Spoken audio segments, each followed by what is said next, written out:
How to have fun anytime, anywhere. Step 1. Go to ChumbaCasino.com. ChumbaCasino.com. Got it. Step 2. Collect your welcome bonus. Come to Papa welcome bonus. Step 3. Play hundreds of casino-style games for free. That's a lot of games. All for free? Step 4. Unleash your excitement. Woohoo! Chumba Casino has been delivering thrills for over a decade. So claim your free welcome bonus now and live the Chumba life. Visit ChumbaCasino.com. No purchase necessary. VGW Group. Void where prohibited by law. 21 plus. Terms and conditions apply. This is VOCM Open Line. Call 709-273-5211 or 1-888-590-8626. The views and opinions of this program are not necessarily those of this station. The biggest conversation in Newfoundland and Labrador starts now. Here's VOCM Open Line host Paddy Daly. Well, all right, and good morning to you. Thank you very much for tuning into the program. It's Tuesday, May the 14th. This is Open Line. I'm your host, Paddy Daly, David Williams. He's produced the program. We're looking forward to speak with you this morning on a topic of your choosing. So, if you're in the St. John's metro region, the number to dial to get in the queue, 709-273-5211. Elsewhere, it's toll-free long distance, 1-888-590-VOCM, which is 8626 right off the bat. Big thanks to Linda Swain for sitting in for me yesterday. I'm not sure what exactly got broached yesterday, but do want to say congratulations to Liam Hickey and Team Canada. World champions at the most recent World Para Hockey Championships took place in Calgary. It was always going to boil down to Canada versus the United States, and the States have had our number. Canada beats them 2-1 to win the gold medal. Absolutely terrific stuff. Player of the game, Canada's goaltender, Adam Kingsgill. They outshot us like 25-9 or something like that, but we get the 2-1 win.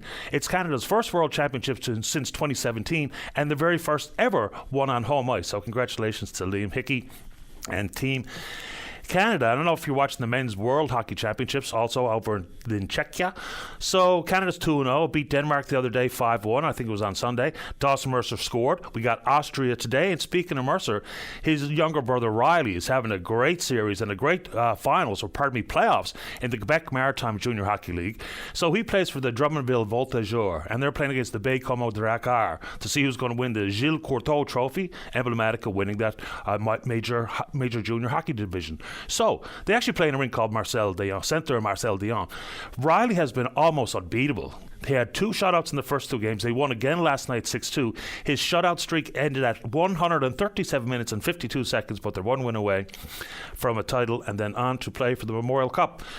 And the Rogues lost over the weekend, and of course that was the end of their season. They played the Kitchener-Waterloo Titan.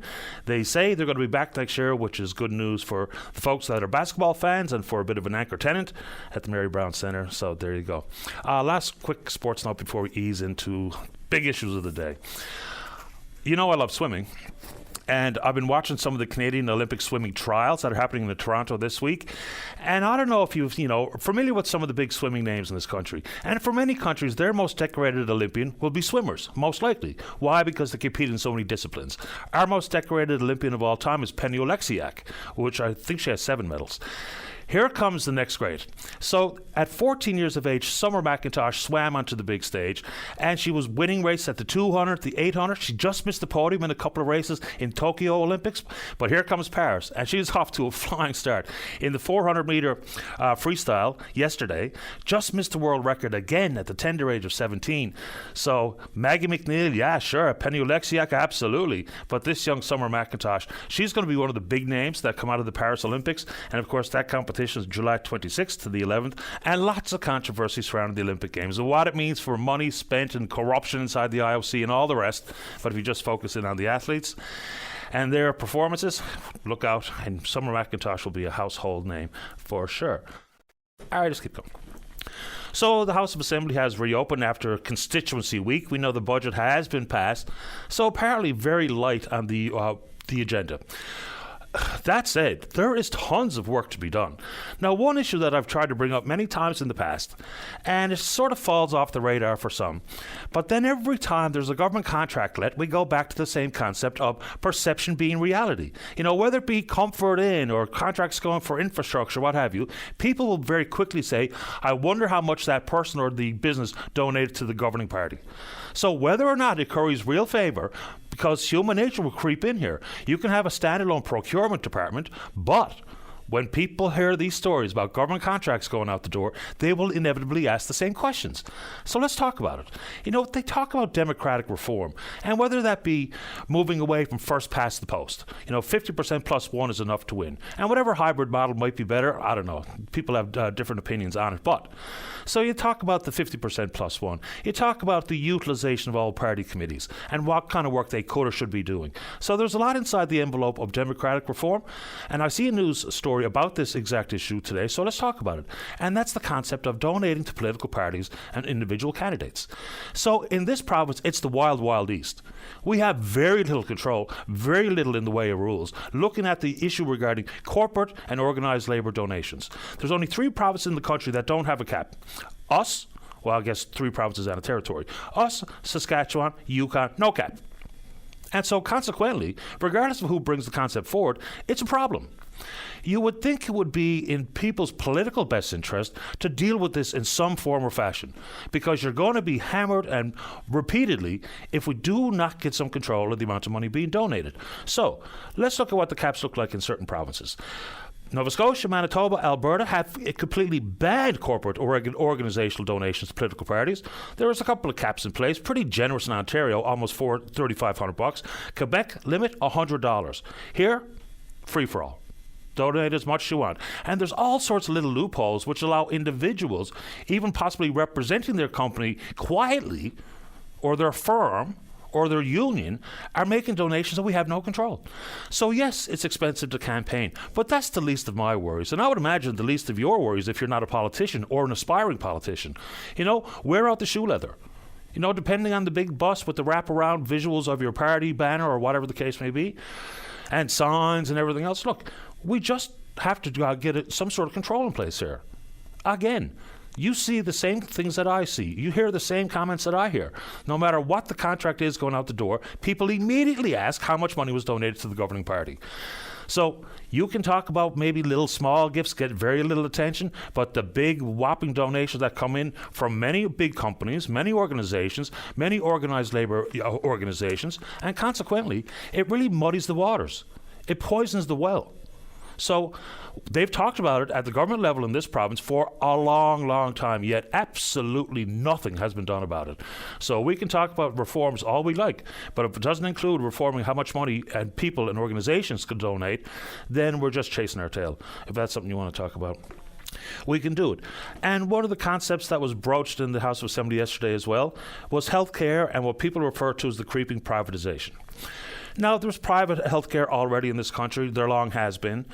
Whether or not there's a big difference between being able to put cash on the barrel head for a surgery versus an MRI. And MRIs were brought up specifically yesterday as well. I know that the government, their key focus is obviously to keep the healthcare professionals, whether it be the clinicians who run and operate and read MRI testing and or nurse practitioners or anything else. But if the thought is that we just need to establish more primary care options, collaborative care clinics, family care clinics, yes, of course. But it takes time to get on the patient roster. It takes time to get an appointment. Versus if nurse practitioners were allowed to hang out a shingle, charge MCP directly, maybe, just maybe, that access to primary care would be more accessible and available to people without having to dig into their pockets to pay for a private appointment. So I understand the concept. You can't continue to whittle away at the public system, but we don't have to view everything as the potential for the sharp edge of the sword to be, here comes everything privatized. Because is there a market for a private MRI? Would that hamper the public system? Because the private operator, if we put caveats in place, just like with the travel nurses, you can't poach people already working in the public system. Consequently, they'd have to go to the market and bring in the technicians. So is it a good idea for nurse practitioners to be able to bill MCP directly so that you can get the care you need in a timely fashion? I don't really see the true downside there, especially if there's some sort of issue regarding timelines with leaving the public system to being able to hang out your own shingle and bill MCP directly. Anyway, that was one of the issues that was broached yesterday. You want to take it on? We can do it. And in the world of hydrogen, still plenty of questions to be answered, still plenty of concern out there regarding some of the wind proposals onshore here in particular. We're not really sure what it's going to look like offshore, but it's already happening. But that said, so the Premier, Andrew Parsons, and another number of people inside the Newfoundland and Labrador delegation in Rotterdam for the World Hydrogen 2024 Summit and Exhibition. They've been touting the potential in this province for those types of projects, and then also adding things regarding carbon capture, and there's lots to be discussed on that front. I don't know what the value for money spent is. And I think we should be able to ask very specific questions about, how do we measure success of these trips overseas? It's not that long ago we were talking about concerns people are bringing forward via access to information and unable to get detailed descriptions and breakdowns of how much travel has cost, specifically inside the Premier's office. And I would add, we should be able to get those in full without question. It should be publicly disclosed. We shouldn't even have to go through access to information. Why? Because it's not their money, right? It's our money. So they're over there, and if you want to bring it forward regarding carbon capture or the wind, hydrogen, ammonia for export type of place, we can do it. But the Premier and Andrew Parsons, Minister of Industry, Andrew Parsons, all over in Rotterdam for this particular conference exhibition. And in the world of energy once again, and this is about what was come by chance now, Brea Renewable Fuels. We had one of the plant managers on a couple of weeks ago, I think it was, talk about the fact that they are producing this sustainable diesel, this renewable biofuel, some 18,000 barrels a day, and their customers right now are in the United States, notably in California. There has been a big rush, especially with the U.S. fuel producers or makers, and so consequently, a market that's not really up for massive expansion at this moment in time, now there's a glut of these biofuels. And so the question will be, because in the United States it's really quite clear, it has pummeled the profitability of some of these facilities and these plants, and consequently their profit margins way down. Many have already closed their doors this year.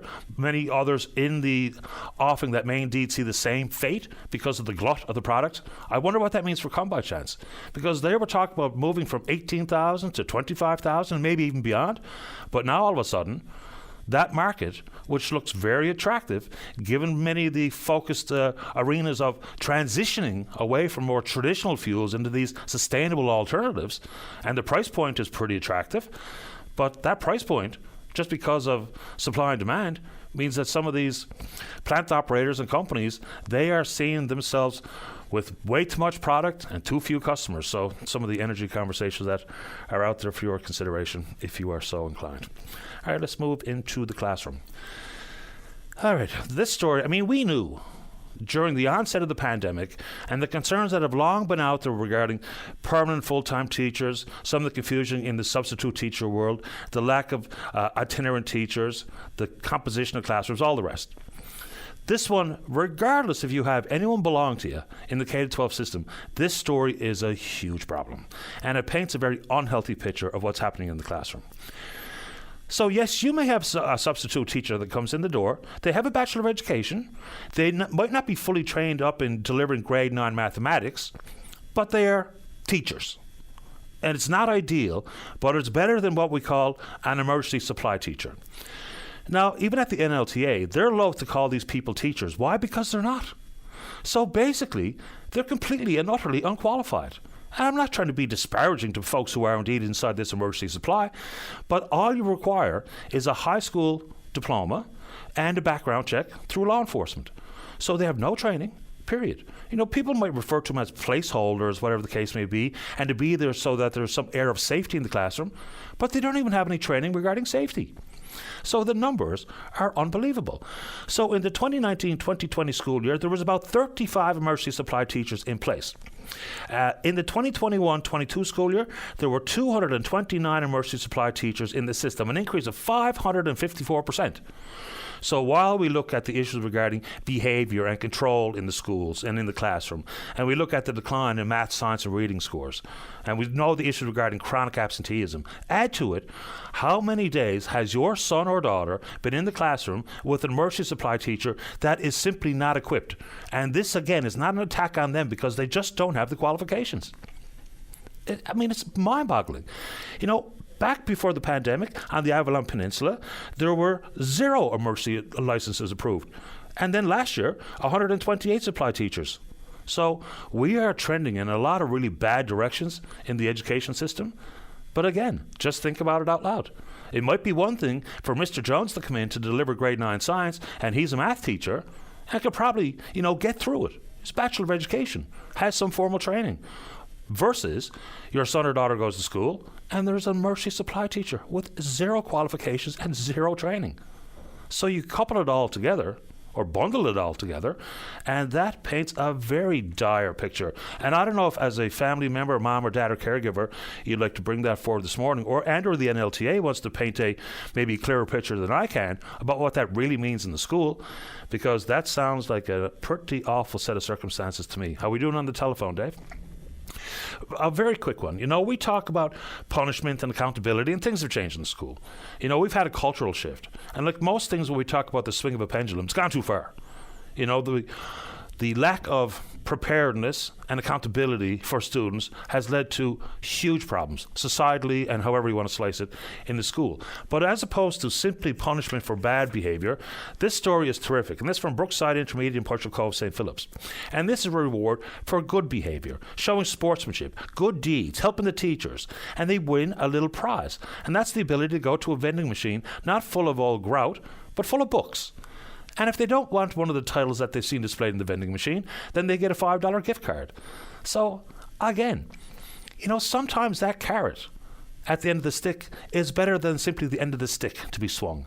So it's a great idea. I wish I could find the name of the teacher who's really behind all of this. Oh, Jennifer Adey, the school's reading specialist. She saw this out in Saskatchewan, or I guess in the news regarding a school in Saskatchewan. And this is the only such vending machine that's being reconfigured to hold books east of Saskatchewan.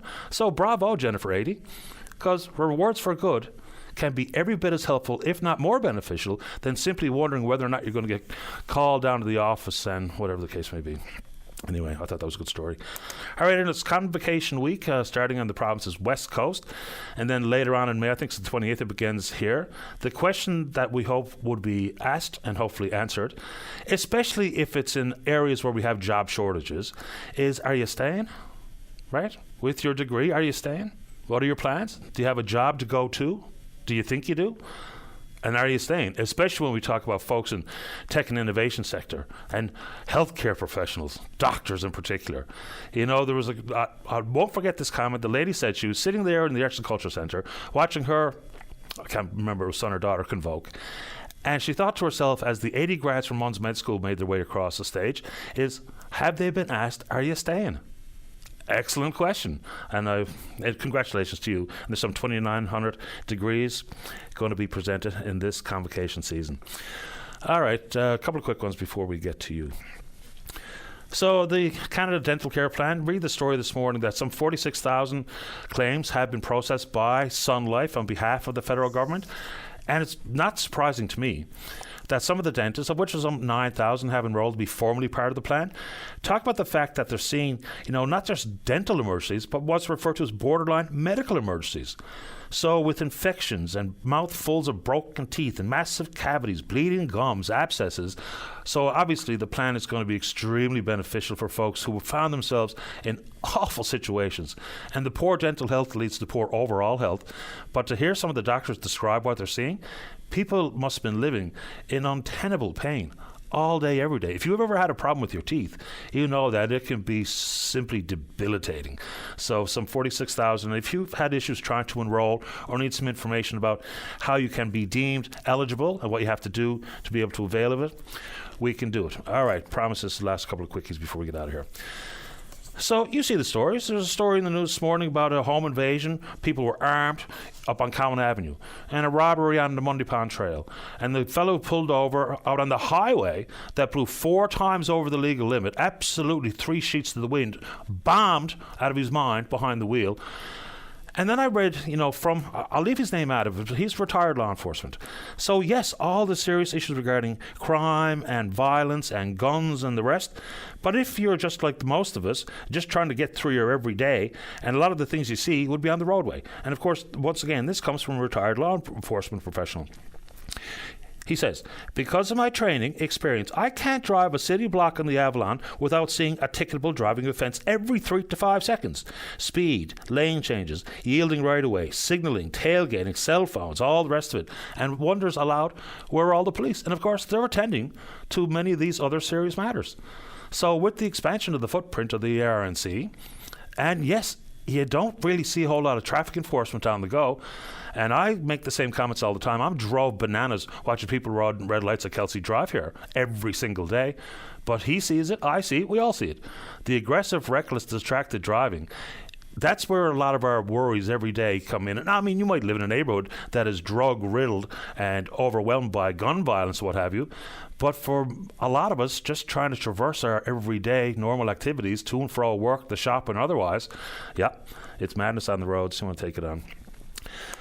Let's go. Do you feel old? I do. This makes me feel old. I read this story this morning. Just think about it. I don't know if you were a Seinfeld fan, even though a lot of what was said on that program made its way into the common vernacular, and it certainly was extremely popular. And the series finale, the final episode of Seinfeld, after a 9-year run on NBC, happened on this date. Take a guess, Dave. 1998. It's that long ago? And now it was an underwhelming series finale, but 1998, the final episode of Seinfeld, of course, they were found criminally indifferent after breaking a Good Samaritan law. Anyway, we're on Twitter. We're VOCM Open Line. Follow us there. Email address is openline@vocm.com. Now, I'm trying to catch up on 3 days' worth, and I have a bit of a gremlin in my email system here this morning. So if you send something along, I might not be able to even see it, let alone get to it in short order, but please do keep it coming. All right, let's take a break. When we come back, Tom's in the queue to talk about the passing of Rex Murphy. Don't go away. Welcome back to the show. Let's begin on the top of the board, line number 1. Good morning, Tom. You're on the air. Good morning, Patty. Good morning to you. How are you today? I'm very well. How about you? I'm surviving here. I miss my friend there, Rex. Rex and I go back many, many, many years ago. It was back in 1964 when I was introduced to Rex. Rex came to me. He was hired by my father to be with me. Rex is the most wonderful person you'll ever want to meet. You wouldn't believe what he could do. Like what? Give me something to consider. Okay. My father was Sir Knight. The Knights of Columbus, 4th degree. And he had a son. His name was Tom. And he had this ability. Along the way, they knew that Tom had something special in a different way. My story is all about rhythm and rhyme. They were looking for someone to find when I was able to talk, because everything I would write down was all in symbols. It took a long time, and they wanted to remember, because Rex was the one they'd been looking for. Rex was handpicked by my father. Handpicked for what, though? I'm not 100% following. He was handpicked to do what for your father? Well, Rex was hired by my father, okay, from the university. They looked over. Rex was going in to be a writer and a journalist. Rex was put with me under secrecy, and Rex was writing down everything that I would say. What it comes down to, Patty, is Rex was shunned by my family because of what happened. Rex was with me for 2 years. You had Charlie on yesterday, and he went to university with him. And that answers some questions, because Charlie wanted to know. Halfway through, Rex went away. We were both lost, Patty. Rex was laying there. He was my friend, and he was a family friend. Okay, but what was... He was hired by or handpicked by your father to do what? He was your babysitter, or... Yes, he babysat me. He was taking me... Okay, Rex was very intelligent. What it was, I was speaking, I couldn't write. So Rex was brought in to write down in the journals and pass it on to my father and everything. Because I was only a child, Patty, at that time. Right? And I'm getting confused here now. But Rex and I were together for 2 years. Rex was going to university. He would come 3 days a week. and sit with me and write down all my stories because I couldn't write. Okay. And so then you say he was shunned or something and then left at some point? What did you mean by that? Okay. Rex went to my father and he asked if he could go to the university and asked him if he could do an IQ test on me. And when he did, this is what happened at the university. My father summoned him into the room and told him he had to leave. So he left. And he didn't know what had happened at the university, and nobody ever told him what happened. Yeah, I'm pretty much lost here now, Tom. So does anybody know what happened to cause Rex to leave? I do, yes. Okay, do you want to get to that? Yeah. Okay, Rex went to university. He asked, and he went to my father. My father was reluctant, but he went along with Rex to see. And they brought us into university, and they said they wanted 3 of you, and 2 of my younger brothers. And we went to the university with my mother, and my father told me, never let your sons out of your eyes. So we went into a room with my mother, and we went into another room. And then they gave us something. So some 3 weeks later, we were driving home from the university, and my father asked me, how's your IQ testing going, Tom? I said, I don't know, Dad, because the pills keep getting bigger and bigger. And he locked up the car in the middle of the road, and he looked at my mother, and he said, I thought I told you, never let them out of your eye. But she said to him, but there was a room within a room. All right. So, again, what's the moral of the story then, Tom? Let's see if we can get to that. The moral of the story? Yeah.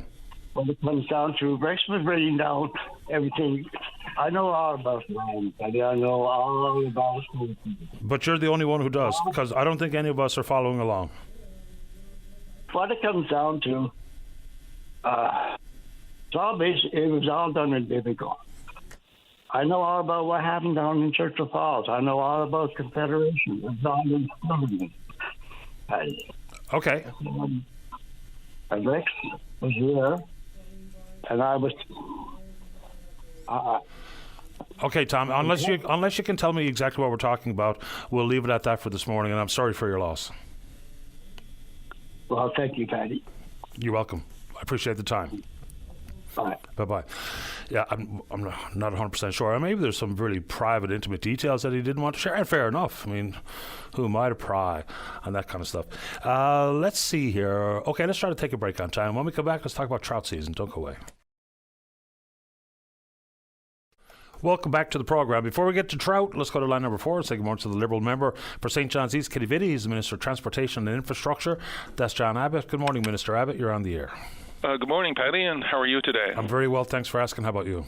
Good, sir. Look, I was just calling in just to give people an update on the Flanders and the fire we had there last week, and any impact it's having on the ferry service here in the province, both here in Fogo and elsewhere. What can you tell us? Well, we're still, in terms of the fire in the Flanders and the engine room, we're still doing the investigation, so I still don't have a full report, but we were obviously very thankful that the crew was safe. They had to go to the hospital and they were under examination, but they were free to go, and I was able to speak to the captain and through him to the crew, and everybody was safe, so I was very happy to know that and wanted to thank them for sticking with that and putting themselves at risk while they're waiting for the fire department to show up. So everybody was safe and sound. So what that means for us, and and for the Bell Island service, fortunately enough, the Beaumont Hamel had just come out of dry dock, so we were able to bring that over to replace the Flanders and the Legionnaire, so that is a full service. And on the Fogo Change Islands service, we were using the Labrador Marine boat, the Kamatuk, and that will stay in place for the next couple of weeks while we source potentially, if need be, another vessel to support the Fogo run as we're heading into the summer months.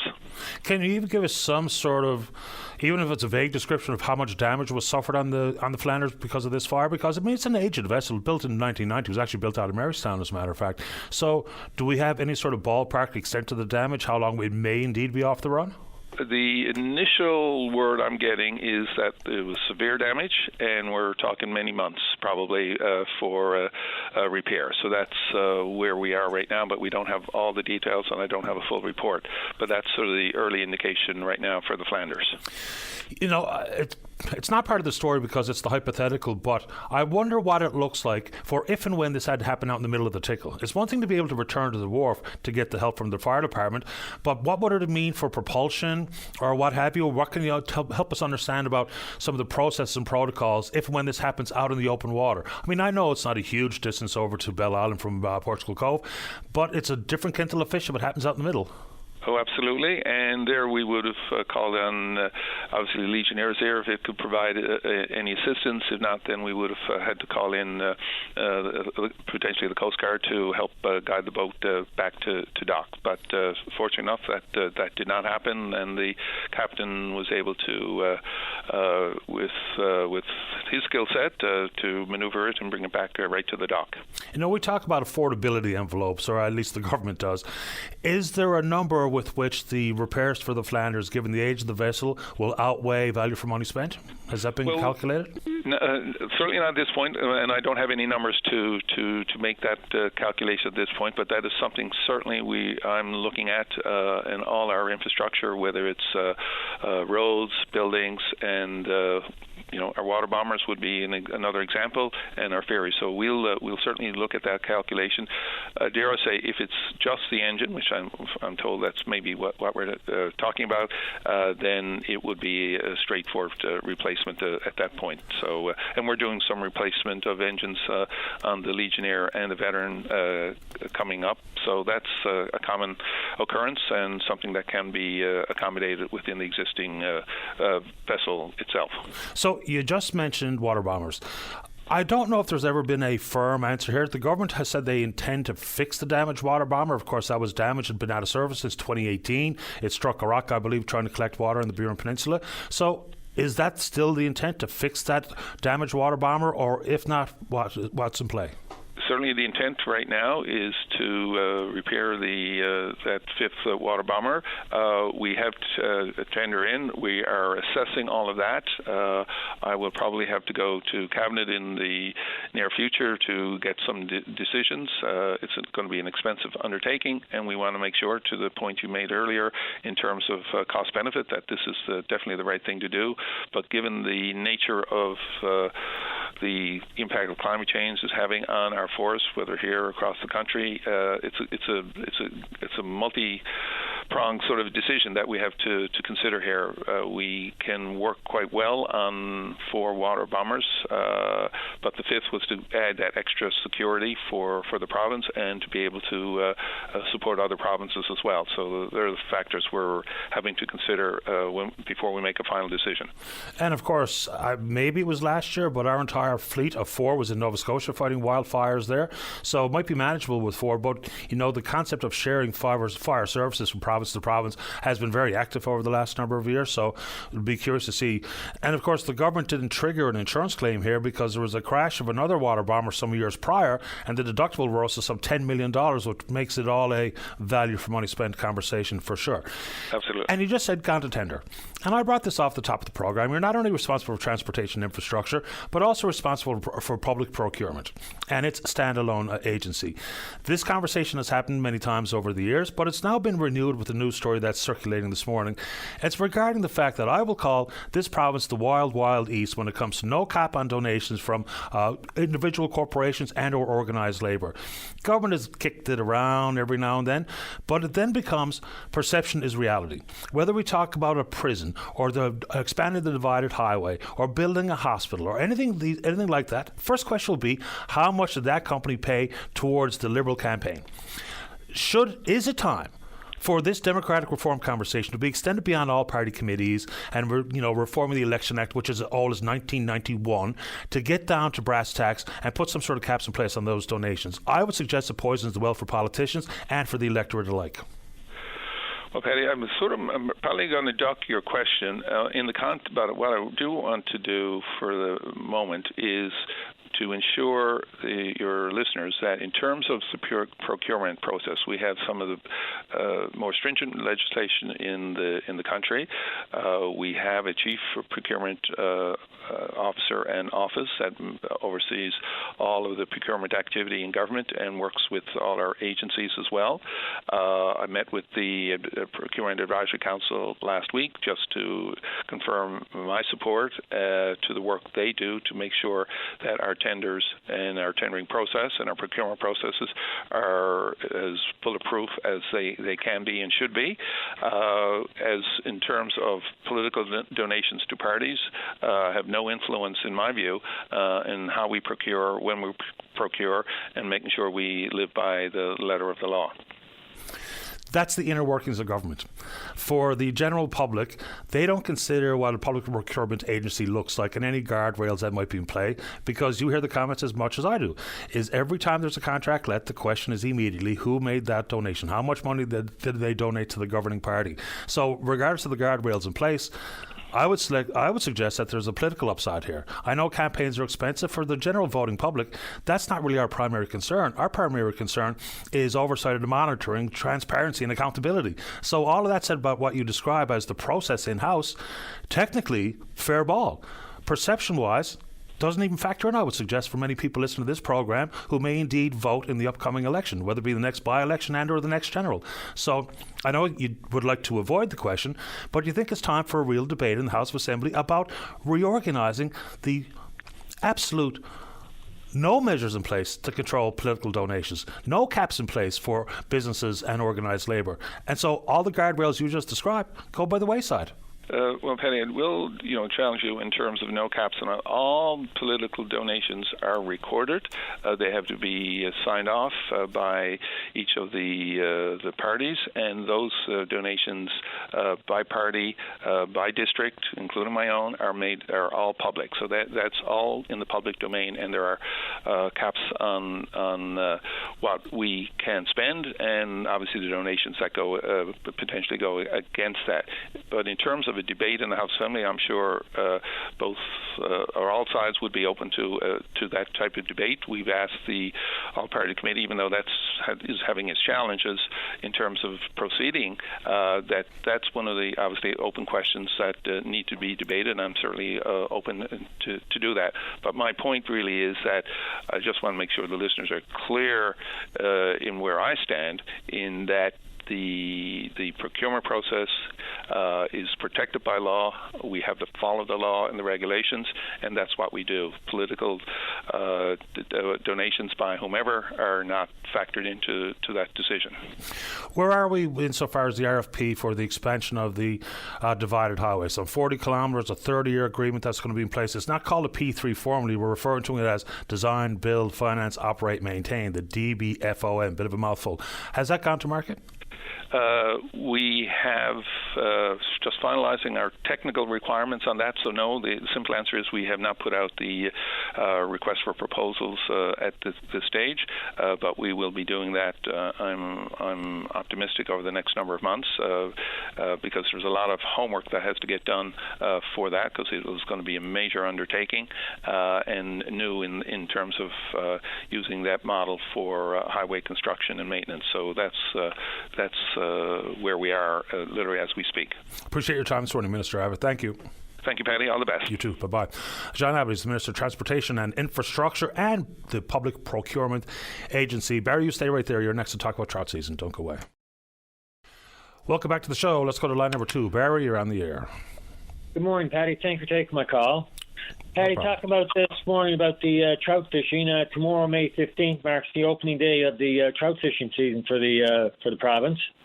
And the weekend now is May 24th weekend, where we all like to get away. I just offer some safety tips, Patty, and that is with regards to trouting.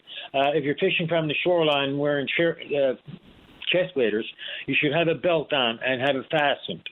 If you don't have a belt, if there's not the waders don't have a belt, attach one. And if you're getting in the boat, roll the chest waders down to your hips. Consider wearing a life jacket on larger rivers. Patty, this is something that's new that I've been pushing.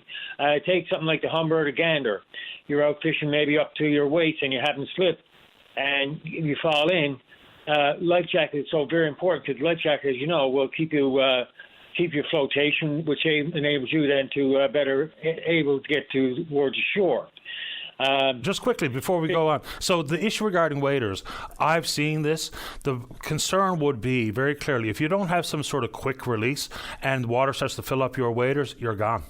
You're absolutely gone down the river. So I think that's what you're getting at there. Have some mechanism in play that if you do indeed see your rubber start to fill up because you slipped or you fell or whatever the case may be, the ability to get out of those rubbers or waders quickly can be the difference between the boys trying to go down the river and save your life or you drowning and not coming home. Yes, very true, Patty. And with the lot of waders, they fill up and the air goes to the feet, and you go head first underneath water. Neoprenes are a bit more forgiving, but that's why we're saying you should be wearing a life jacket in big water.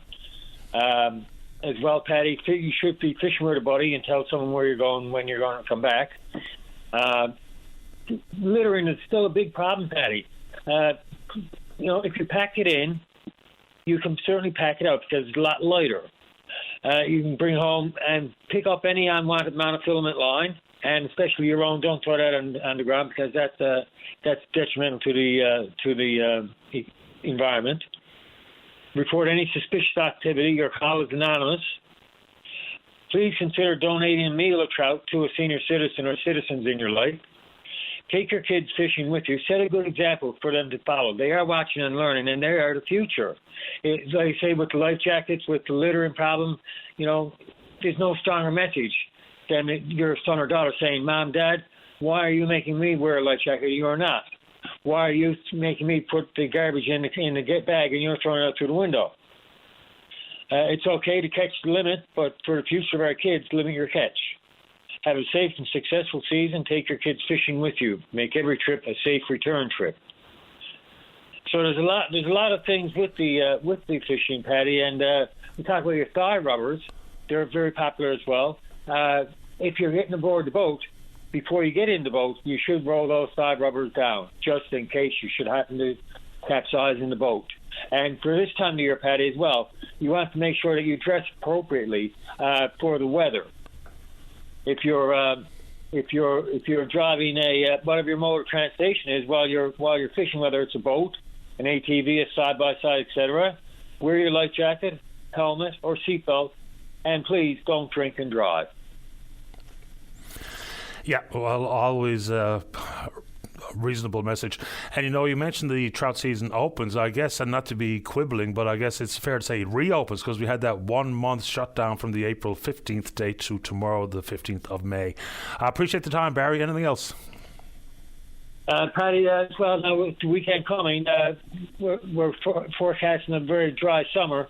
So please, if you're in a park, if you're out in the country, or wherever you're doing, you're having a fire for the good old boil of whatever it is, make sure, please, that the fire is completely out. If it looks like it's out, that shouldn't be good enough. Take the time to pour water on it to make sure it is out. Absolutely. It might look like it's a bit too damp and dreary to worry about forest fires, but that's simply not true.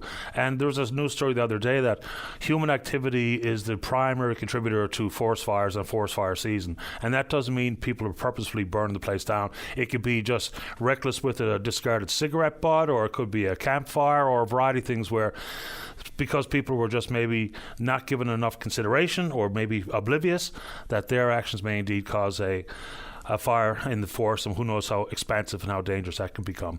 Barry, appreciate the time. Good luck on the river or on the pond.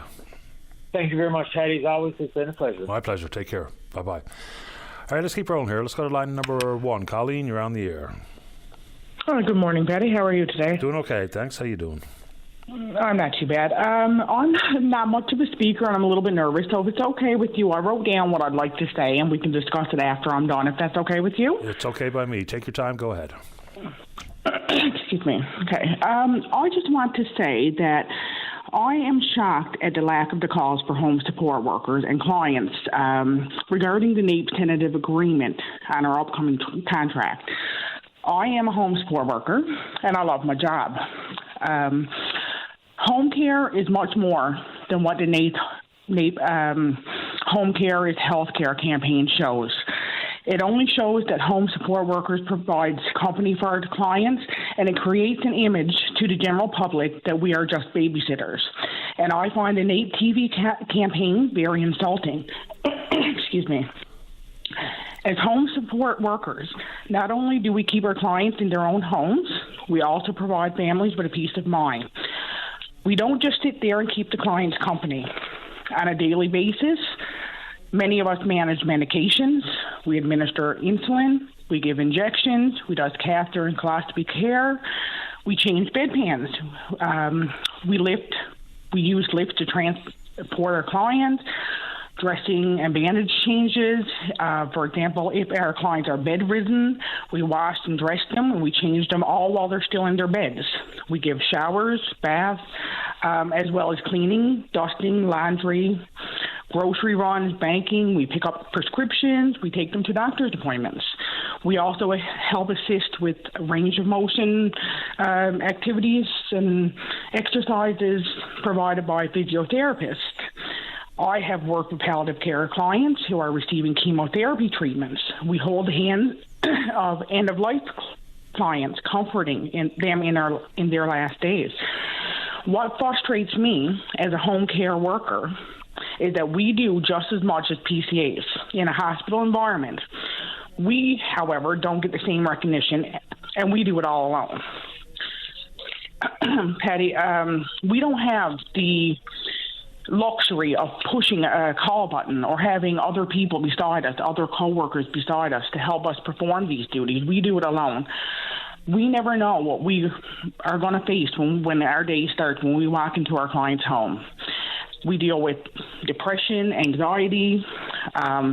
We are our clients' physiotherapists, chirotherapists, psychiatrists, death doulas, support persons, and friends. And many days we go home exhausted and upset and unable to discuss our day when we get home. Home care workers deserve credit and the recognition for all that we do.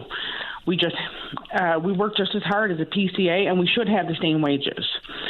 As you know, Patty, NAEP has reached a tentative agreement. However, NAEP will not provide us with the details of this contract until the morning of June 10th. And now this is the very first day that voting for us starts. NAEP is allowing us 4 days to review and to vote. Home care workers will have no knowledge of what is in that proposed contract until the first day of voting. NAEP is recommending acceptance of this deal. This upcoming contract is the fourth contract that NAEP has negotiated, resulting in very, very little. We deserve better wages. We deserve a health benefit package. And in order to achieve this, we need good wage increase to be able to afford the benefits that's going to be obviously deducted from our wages. And I get the feeling from Facebook comments and other home support workers. I recently heard some people in a coffee shop discussing what they had overheard and in comments and stuff. And I mean, right now they're hearing, rumor has it, I guess, that the wages that's being proposed in this contract is supposed to be starting at around $18. Now, I'm not 100% sure on that, but either way, we deserve so much better than that. Okay. A couple of things before we go too far. So I don't understand the rationale for NAPE to keep the details close to the vest, because the rumor mill is less than helpful and, generally speaking, for the most part, generally inaccurate. So if I remember correctly, last year when the contract expired, and NAPE represents some maybe 4,000 in that neighborhood number of home support workers, and they work for a variety of different companies, maybe as many as 20 different companies, but you got like a 10% increase, or pardon me, a 10-cent increase, last go around, which made it just clear $17-ish. So I don't know what the proposal is that's part of this tentative agreement, and I guess we'll all find out at the same time. But when there's a compressed amount of time to consider the deal or the offer, it makes it difficult for folks who already have their hands full day in and day out with their duties as a home support worker, and probably with their own families and everything else that they have to navigate. I don't know why they would hold this close.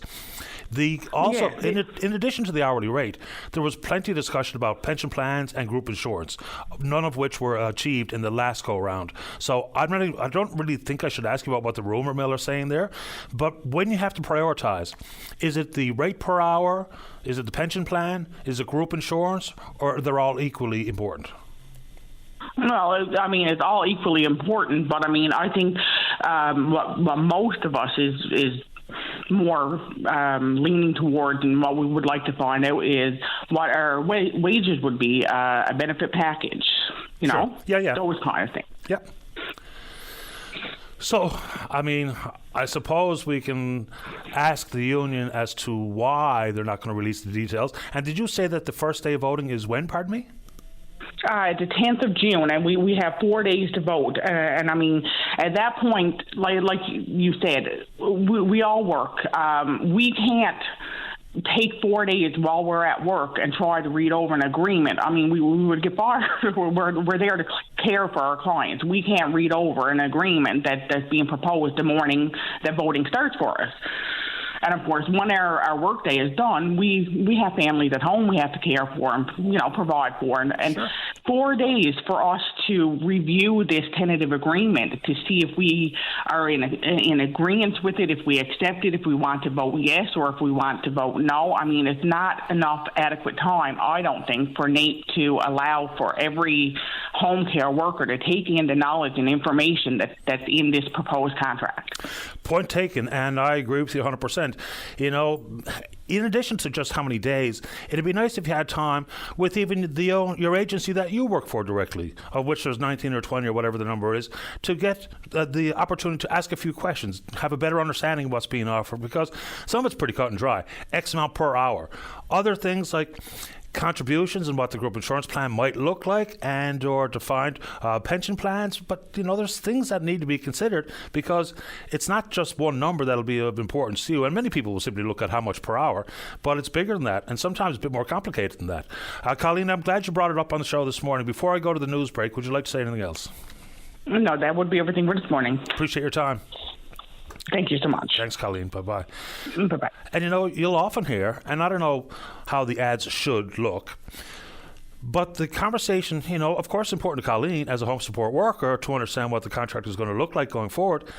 But at the exact same time, we've got conversations about just how much it costs and what's in the best interest of individual seniors, whether it is to stay in their own home as long as possible, where they're likely going to be healthier and happier and closer to family and friends and familiar surroundings, versus the cost and sometimes the learning curve, societally speaking, to enter into one of the institutions, like a long-term care facility. So they talk about age and place, which sounds great to me, because that's what I would prefer, I think, at this moment in time anyway, my own headspace and personal condition of health. But if we don't have the workers, then it's all just a concept. Let's go ahead and take a break for the 10 o'clock news. When we come back, plenty of time to speak with you on a topic that is entirely up to you. Don't go away. Welcome back to the show. Let's go to line number 1. Marie, you're on the air. Hi, good morning. Good morning. I just wanted to comment on the home care support workers. Okay. I have a few, and I have another family member who has a few in their home. My issue is I was listening to this lady, but these people come in to go to school. They're in on a a visa, student visa. So they're only allowed to work 20 hours per week. Yep. Now, these people also have to pay rent, groceries. The people that I have are from Africa. Their foods, I bought them to stores where their foodstuffs are extremely, extremely important from their home country because of shipping, of course. But the thing is happening now is that they do have some support workers who come here on a student visa. They're not going to school, but they're trying to work. So what these people have done to the ones who do go to work, now the ones who are coming, they're getting hours drawn back from them in order to correct what the other people did. Patty, I'm just wondering how the government thinks or who regulates this, only giving these people 20 hours per week at 17-something per hour. What they got for one room, they're paying $500 a month, and then groceries and light bills. There's a couple of things inside there. So it's a good question, Marie. Basically, the issue regarding if you're an international student here on a student visa and allowed to work, like in the summertime when you're not in school, for instance, you're allowed to work full time. But while classes are active, they've reduced the number of hours back to 20. That's a federal government issue, and that's across the board. I could be an international student here doing engineering, working part-time at Murray's Mini Mart, or whatever the case may be. So this is not specifically a home care support worker story. It's right across the board of international students. But you make a good point. Like, there's a friend of mine, he has 2 support workers. They're both Nigerian, as a matter of fact, I think similar to your experience here. And so consequently, that has hampered their ability to provide the number of hours they were in the past, because now all of a sudden, he's not their only client. And with the reduction in hours, consequently reduction in the hours they can afford to him or someone else on their list. So it's a pretty good question. And you're right. If I'm here paying tuition, paying rent, buying the groceries, got my cell phone bill and whatever else, to see my hours reduced is problematic. The argument coming from the feds is also a little bit flimsy. They say that all of a sudden, if they don't put restrictions in place, student visas very much are similar to a temporary foreign worker or some sort of work permit. But that's not fair. If someone's willing to work, isn't that what people want for people who are newcomers to the country? For them to work, to get out there and to be able to afford to cover their own expenses? So it's a double-edged sword, as they say. I don't understand the statement that was said. That was they have a concern. The government have a concern for these students. Yep. Because if they're working, they want them to apply more of themselves to their studies. I mean, these are grown people. I think they know how to do it, and they've been studying for years. Absolutely. I mean, inside my own family, between my brothers and sisters and my own children, working while going to school was nature of the beast. I mean, not everyone can afford to fill their kids' pockets up with pocket money for doing whatever they do on the weekend, or go for a slice, or go to a bar, whatever the people are doing.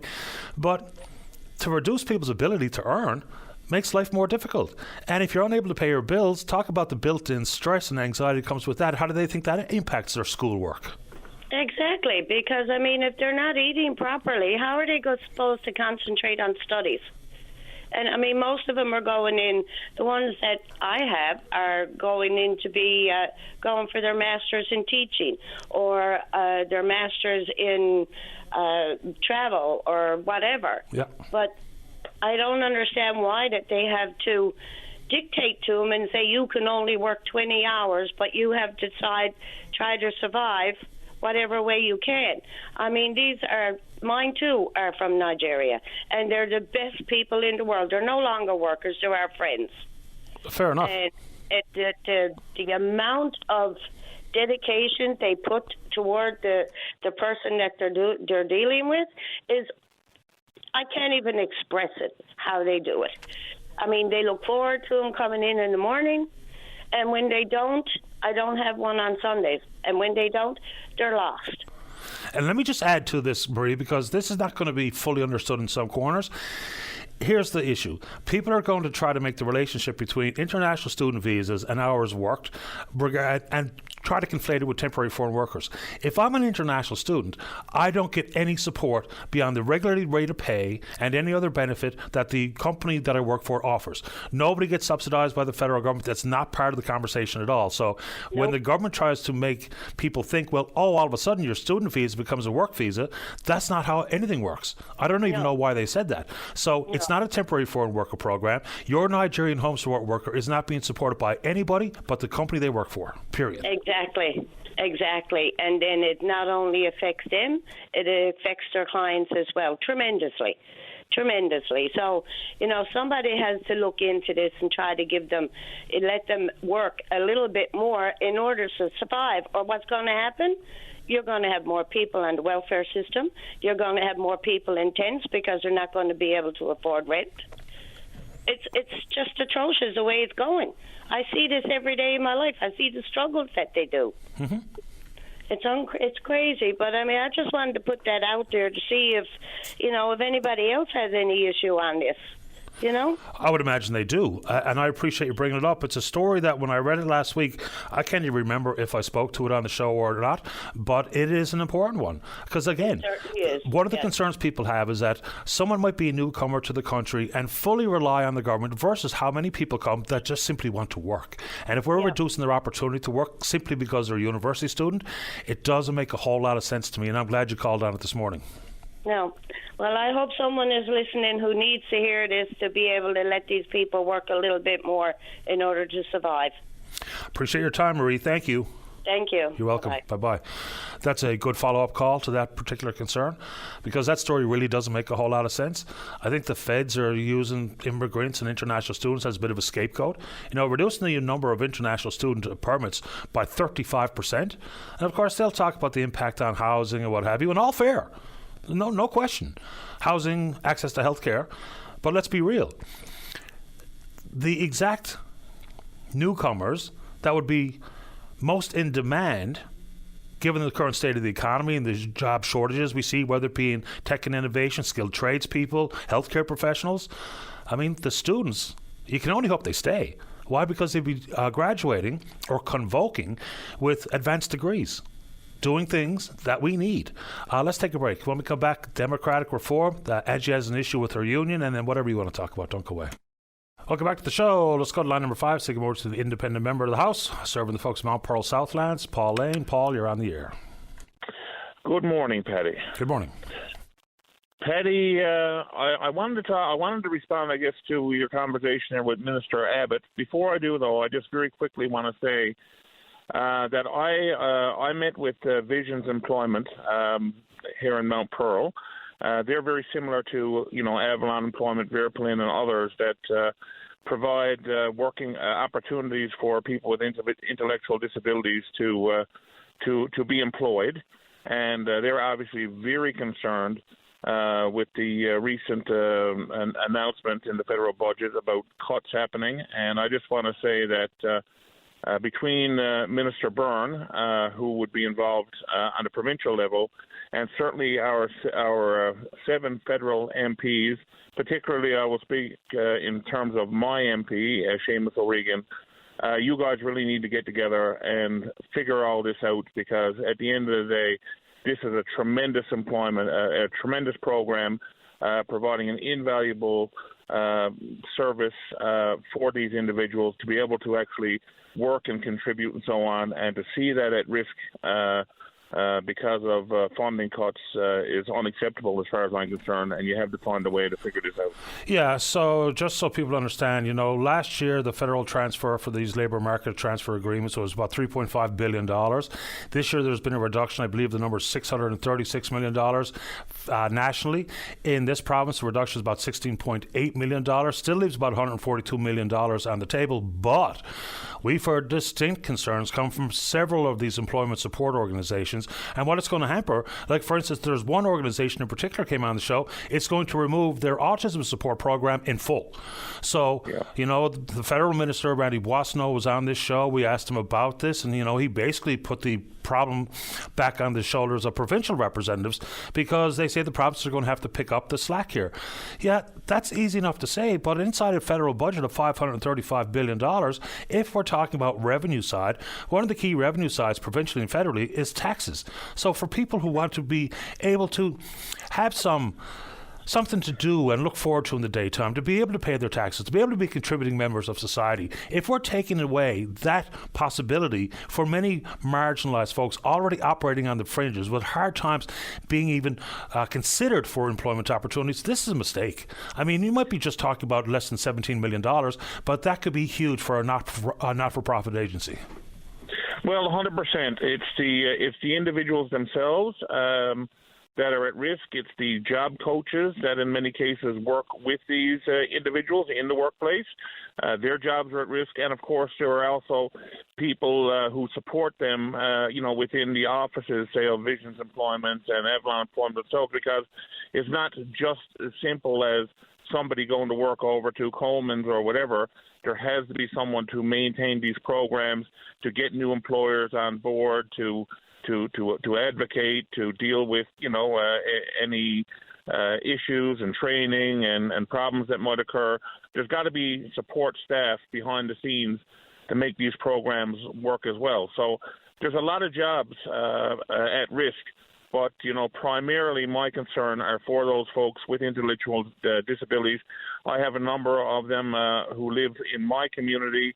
When I go up to Sobeys or I go to Coleman's and so on and other places, they're always there, smiling face, always come over, say hello, whatever. And from what I can gather in talking to their employers and so on, they're doing a fantastic job, and it's providing fulfillment for them, and they get to contribute just like everybody else. And there are certain things, there may be a price tag on it, but there are certain things in a civilized society and a democracy like Canada that we should be proud to be doing, and that's one of them as far as I'm concerned. Well, let's just do some math.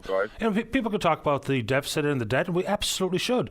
But like everything else inside government priorities about how and where they spend, let's have a look. What might that mean, an actual legit net cost, if we back out the amount of required support at home that might be required because you're no longer working, be able to avail of some supports through your company, how much taxes are being left on the table? I mean, there's a way to come up with a net number here, and it's not going to be as big as 17 million. It's going to be less than that. It's going to be half of that. And so I think that sometimes we just use the headline grabber number and don't really dig a little further and see what it really means over the course of 12 months, 24, 5 years, whatever the number is people think is the required number to see what money spent looks like. But on this one, I think it's simply a miscalculation because for all the aforementioned. I mean, folks, we think about folks who are requiring employment support as being someone who, if it wasn't for these support dollars, would be unhireable. That's not the case. The case is that employers have long not even considered them. Not whether or not they could do the job, not whether or not they're up to the task, but they have not even been in consideration. So this is not DEI hiring. This is not this at all. We've got a mindset that requires some hard work to be done on the ground for folks who say, hey, we have folks that work with our agency who are 100% employable, 100% reliable, 100% productive. Please consider them. And we put them in front of each other, and consequently, people have been hired and have been proven to be reliable, important employees. So this to be, for this to be less supported and fewer dollars kicking around, I think it's just a bit of a miscalculation. It's just, using one number to justify a cut and or spend. Paul, before we run out of time, though, I think you want to talk about democratic reform. Go ahead. Yes, I did. I was listening to your conversation with Minister Abbott, and this is something that you and I have spoken about numerous times. I feel like a broken record, actually, but it's an important topic, so we need to keep it up. Obviously, listening to the Minister Abbott's comments, he really doesn't seem to be too much on board with this. I think I've been arguing for the longest time that people within the party system like the status quo because the status quo works for them. I can tell you, as somebody who had been involved with the party system, have run in elections, I can tell you that I can only speak to my own experience. The last couple of elections, I would say that I spent perhaps a third to a quarter the amount of money that I spent when I was with the parties and my results have been way, way better in terms of, the actual votes that I receive. So it shouldn't be about the money. It should never be about the money. It should be about having good candidates, knocking on doors, talking to people. We have leadership debates that are televised, so people can see where the parties stand, what their platforms are. We don't need, as I said to you before, we don't need the big old ego bus going around wrapped with someone's face on it.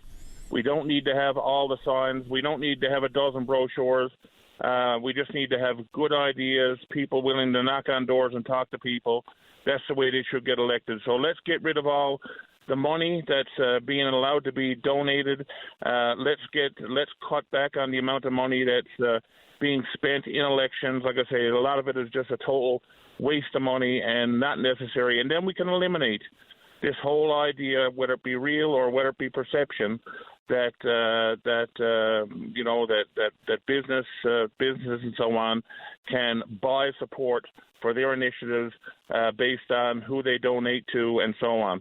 And for the minister that can talk about the fact that, we have procurement rules and so on. Yeah, there's procurement legislation. Most of it, though, and the reason why I didn't support the legislation, we talked about this before as well, is because most of the details came down to the regulations, and the regulations could be changed on a whim by the minister of the day. We never know when that's going to change and so on. And we've seen situations, even recently and now, where we've had, for example, sole source contracts.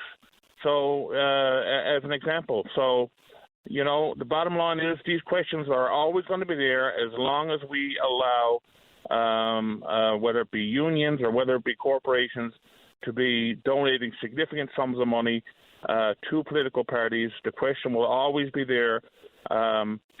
Did they get this contract? Was this sole source? Did it happen because they wanted to give it to a donor? And not only just contracts let, but you will also hear people talk about this whole concept of, are they getting the inside information? It may not necessarily be a government tender, but are people, because of these relationships, getting the inside scoop on what's going to happen down the road? And therefore they can make business plans and purchase land and everything else around what you and I might know what's coming, but they find out what's coming in advance. These are the kind of things that people put to me all the time as to concerns they have of things that potentially, not saying they're happening, but in people's minds could be happening. And the best way to eliminate that is to get rid of the big money.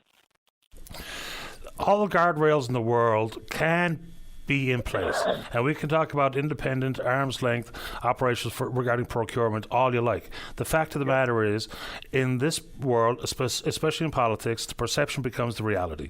Whether or not that's fair or accurate is almost irrelevant. And I don't think the real concern for the general public is how expensive it is to campaign, because if you want to be a politician and or a candidate for political elected positions, then you know what you're getting yourself into. The problem for us is when we talk about the erosion of trust and then the consequent voter apathy and the frustration and the anger, which is in large part driven by how government spends money.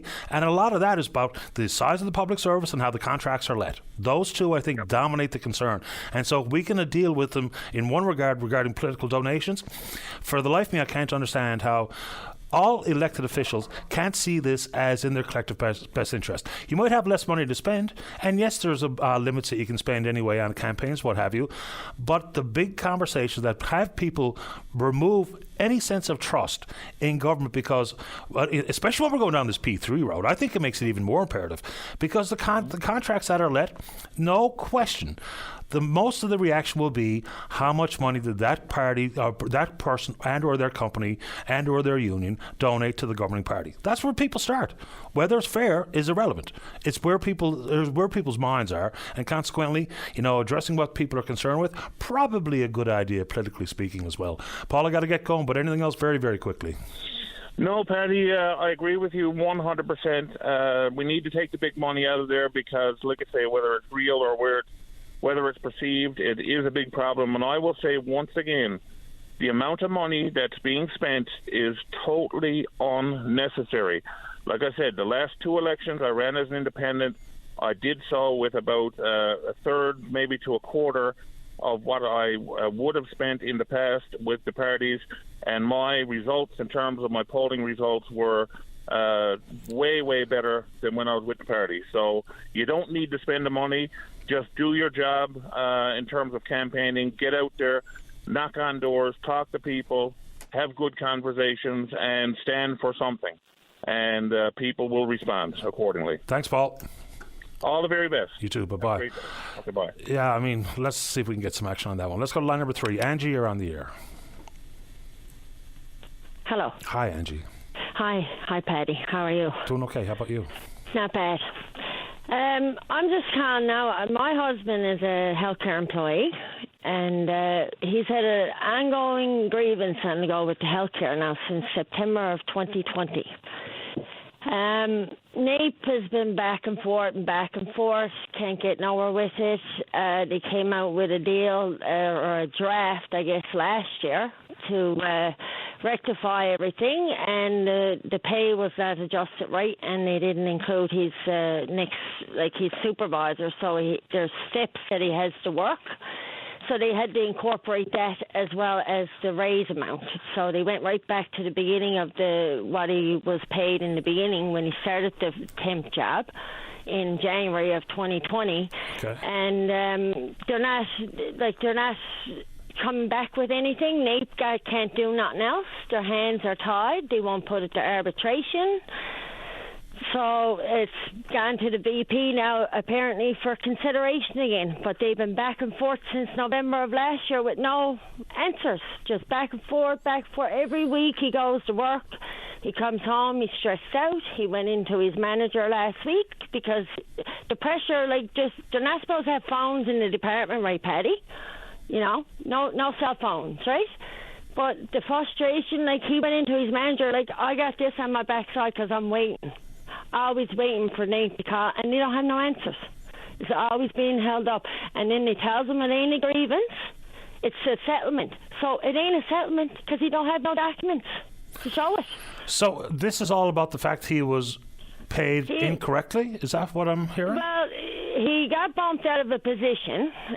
He took a position back in January of 2020. It was a temporary supervisor position. And in the medical department down in CSR, I guess, in healthcare, and he went and applied. The permanent position came up in June, so he applied for it, and they put new restrictions in there that they were, if anybody had attendance issues and stuff like that.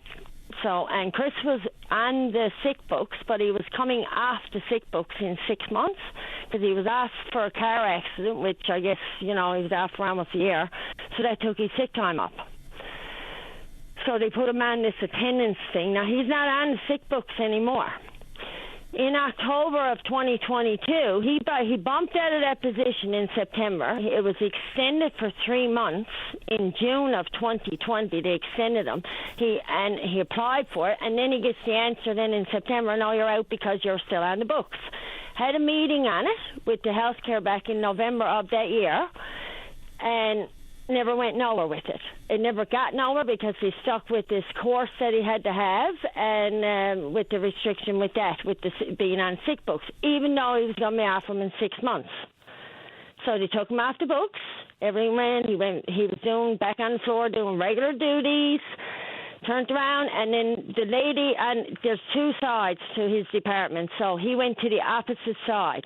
Only by accident, because his manager had asked someone underneath him in seniority to go over to the other side because one of the girls was coming off on sick time and then she was retiring. So he started that position temporarily in October of 2022. So from October of 2022, he's been doing that position ever since. So right now he's up to the step 2 rate of pay because you got to work a year in order to get to the next step. It only goes up to 3. So right now he's at step 2, but with this grievance, he should have been at step 2 in February of 2022, but he got bumped out. So they're not accumulating the hours, so he went backwards when they sent the draft in November of last year to state what he was looking for, and they've been held back. It's gone back for consideration. There's all this stuff, and NAPE is putting them off. We can't do nothing with it. Went to the Labour Board. He's being discriminated in his pay, right, Paddy? Isn't that right? Well, I don't know why it's taken so long. I'll say that. I understand, and he's after emailing because he was told by the NAPE president to email the woman that's dealing with it, and he did that, and she never even responds. It's gone back to the VP now to be looked at again. Yeah, well... Okay. If he didn't get bumped out of the position back in 2020, he would have been paid that money. Understood. And I mean, I say this all the time, regardless if it's the answer you want, it's better to answer than to leave it silent, because then, of course, people get frustrated and then their mind goes to the worst case. Now, right? We're stressed out with it. I'm stressed out. I have listened to it, right, Paddy, when he comes home from work. I can hear it. I'm the one that has to listen to the frustration from him. I can't get nowhere. I'm at work, and I'm supervisor. I can't be on the phone. He can't answer that phone when they call, because he could be doing something. Now, and they're not supposed to have phones in the department. He stressed out to his manager last year. What do you do? I don't know. He went there again today, the NAPE again today, and no answers. But right? Understood. I know you're frustrated, Angie. I am late. If and when there's an update to share, please do exactly that. Wish him well for me. I will. Thanks, Angie. Thank you. You're welcome. Bye-bye. Bye-bye. All right, let's take a break. Don't go away. Welcome back to the programme. Well, this is one of the stories I spoke about off the top of the programme. I like to focus in on education because I think that's the solution to a lot of our ills.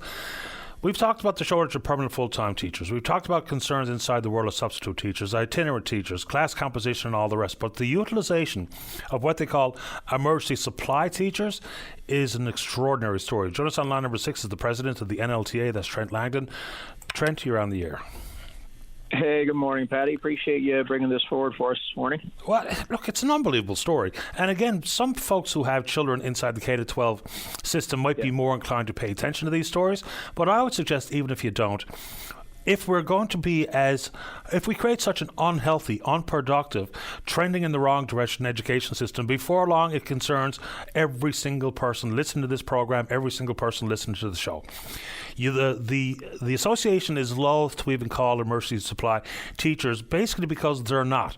Describe what an emergency supply teacher is, or an emergency supply person is, and where do they even come from to be on a list to be called?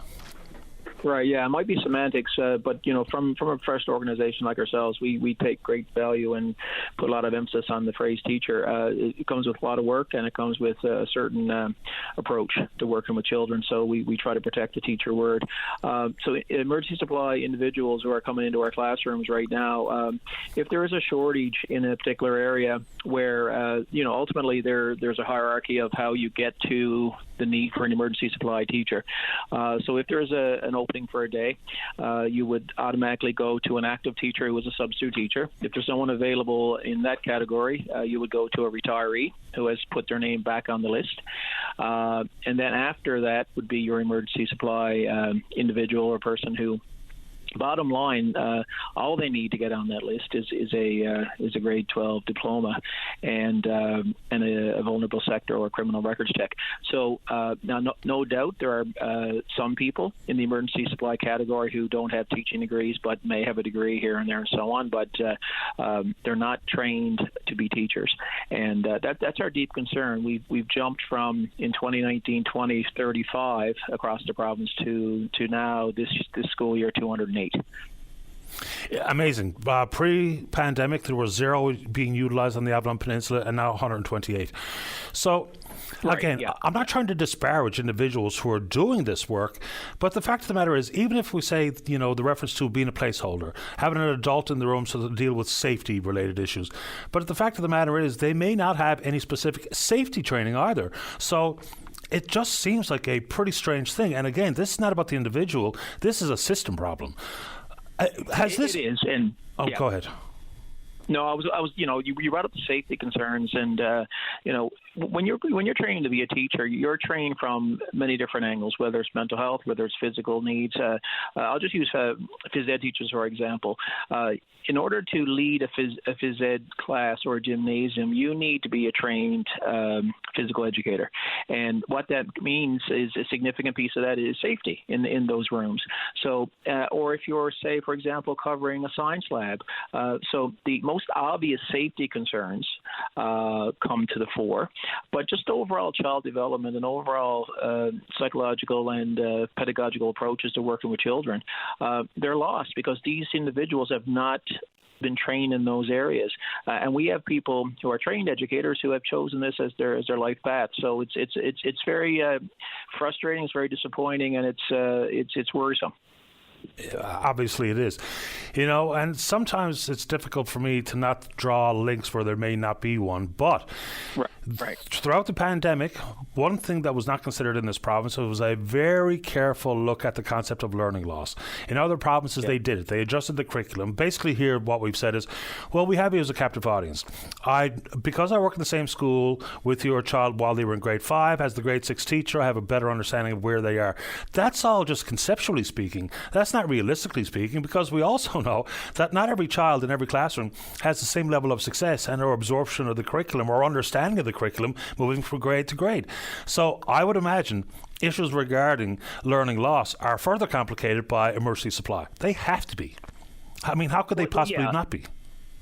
Yeah, and so just think about it. I just gave you the hierarchy of how people are called in. Yep. More often than not, if a school has a substitute teacher come in, they may see these substitute teachers or the active teachers come in more frequently, and they may become somewhat familiar faces. But when we become reliant upon emergency supply, you're randomly filling gaps with individuals who have chosen now to step forward to offer their service, but yet are untrained, and it really is a stopgap measure, it seems.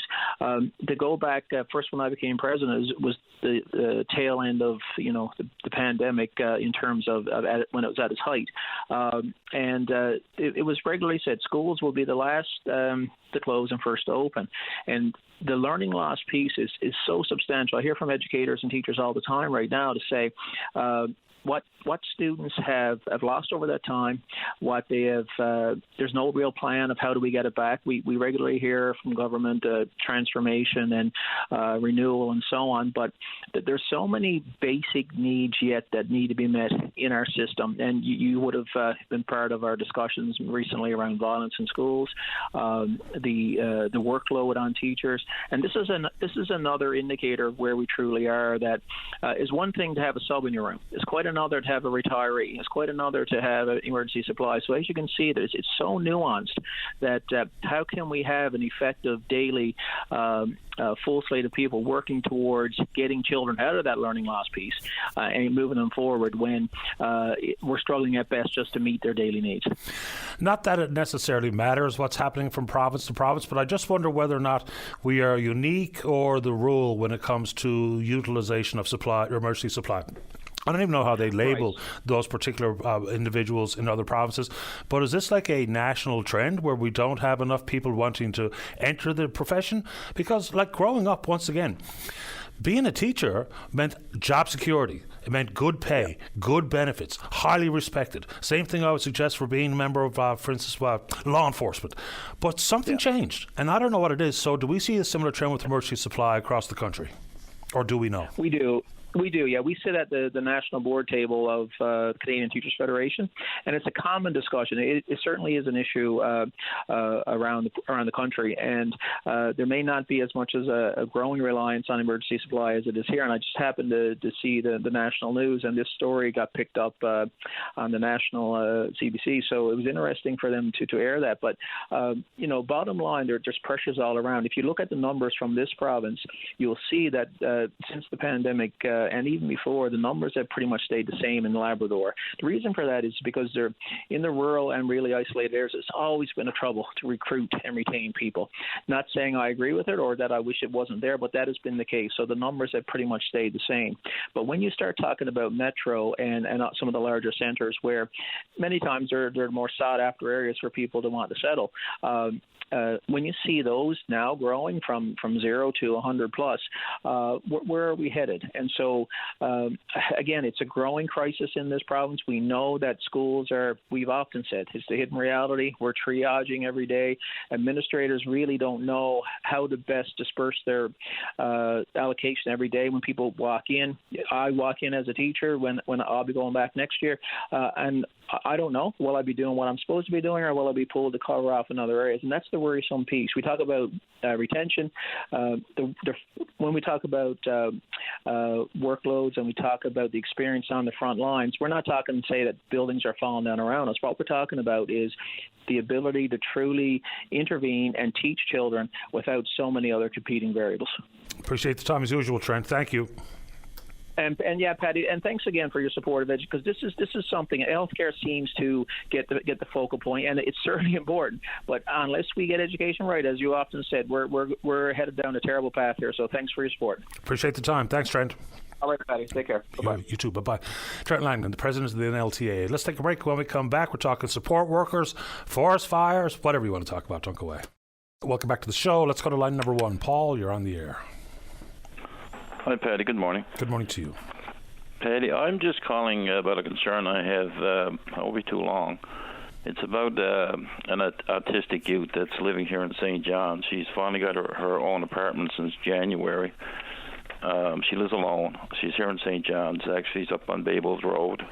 I won't say the number, or I won't give any names or any names of support workers. But, Patty, one of their policies is they have all male support workers tending to the needs of their clients. And there was an incident that occurred there about 3 weeks ago.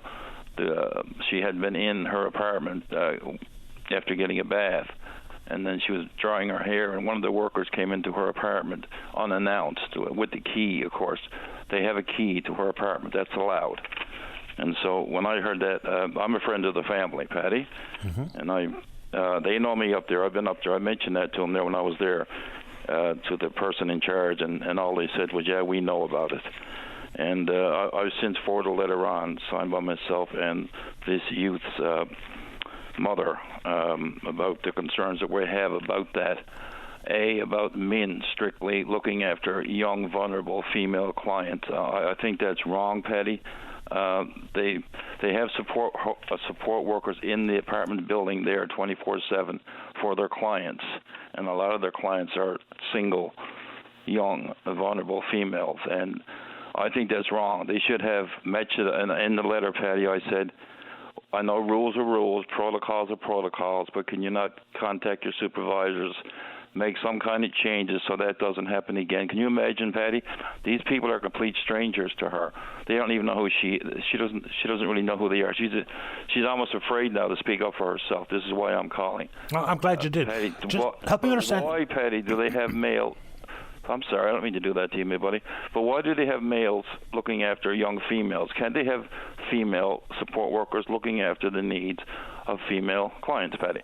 I don't know. I wouldn't know the composition of the staff and how many, the breakdown of females to males and which gender sees which or supports which. I don't know how that agency works. I understand your concern, but what happened, if anything, when the home care worker, who I don't imagine knew exactly what was going on in the home, when they had the key and just entered the apartment, so did anything untoward or dangerous or of concern happen at that time? No, well, she just told him to get out, and he went back upstairs. But the fact that he came in her apartment at all, she was using the hairdryer at the time. I mean, he should have been able to hear that, Patty. Maybe she didn't. He might have knocked, but she wouldn't have heard it, so he came in the apartment anyway. And it just doesn't make any sense. I mean, they got to have key to the apartment. They got to look after their clients. I understand that, but our concern is, Patty, she doesn't know them any more than I know them. I mean, you don't know what's going through somebody's mind. It's just wrong. We're not living back in the 40s and the 50s. They should have males looking after males, which there are single males in the building.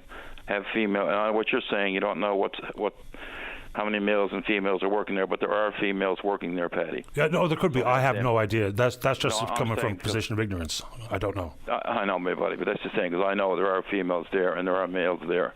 And the letter that we wrote just went, they may as well throw it in the garbage. But, Patty, this youth is an autistic youth. Sometimes she'll have suicidal thoughts, and sometimes she'll phone the police.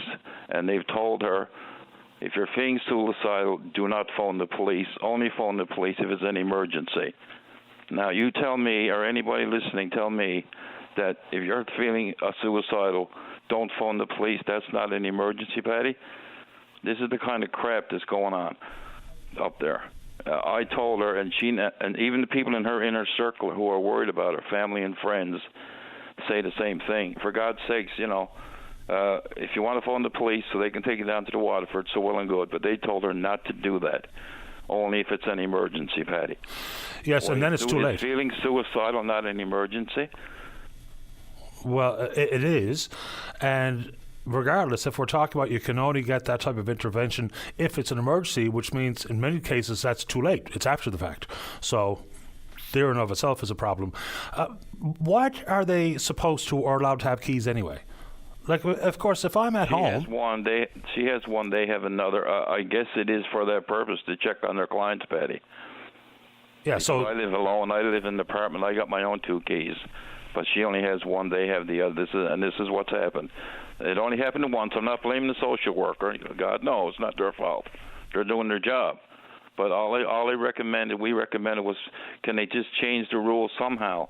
Even if they don't want to put males with males, females with females, why not? I don't know. Call them ahead of time, 4 or 5 times. Bang on the door, but don't just go and walk into a vulnerable person's. That's it. Just ticks me off, Patty. And just to ignore my letter as well. And yeah, we know about it. It's just like they're not even interested in. They're doing some good things for her. Don't get me wrong, but it's the bad things that are taking over the good things, and this is what ticks me off. Why they have a key, sir? I'm only assuming it's because they can get into her apartment to check on her. She is autistic. She's been known to act up, and everybody's trying to help her. She's finally got her own apartment. But this is the one thing we're concerned about now is her safety, because she's vulnerable, like other female young girls in that building. Why they're doing that, I don't know. They should not have me and strangers going into her apartment anyway, period. That's just how I feel. That's why I don't want to say their names. I don't want to go that far, but I'm sure the people listening to me now will know who I'm talking about. It's up on Babel's Road, so they'll give it away mostly.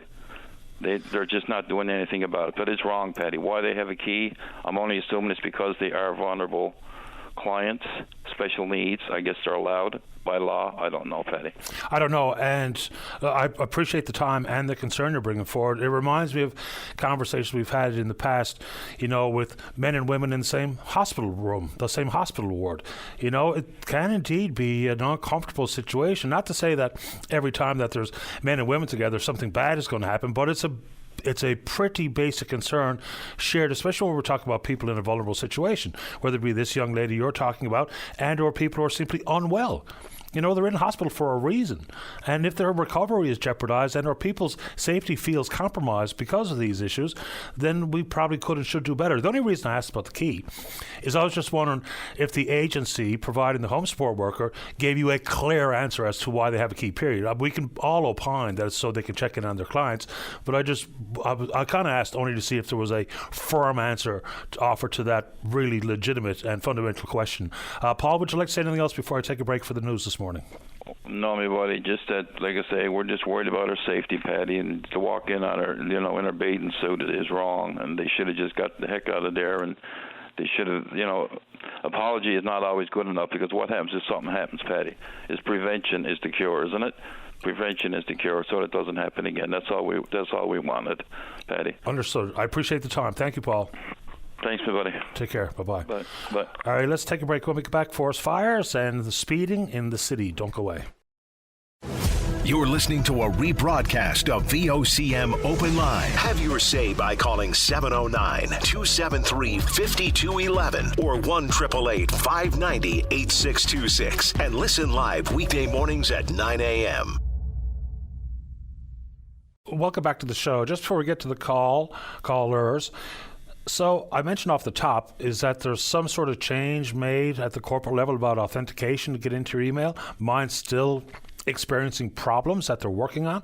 So I just got a pretty cross, aggressive private message on Facebook saying that I've sent you a couple of emails this morning and no reply, blah, blah, blah, blah. I can't even see them.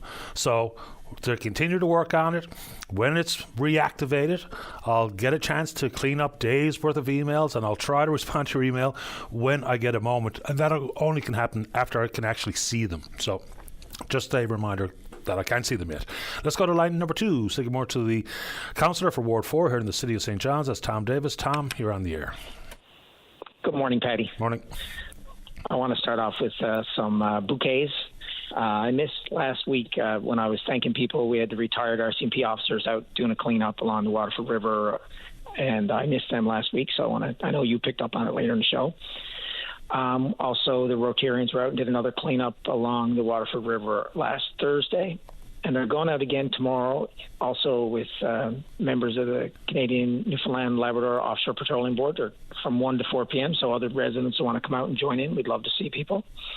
As well, myself and Nikita Ryle from the Chalker Place Community Center on Friday are going to be doing a community cleanup in the Chalker Place area, so we'd like to invite residents and members of the general public come join the children of the center and the residents in cleaning up.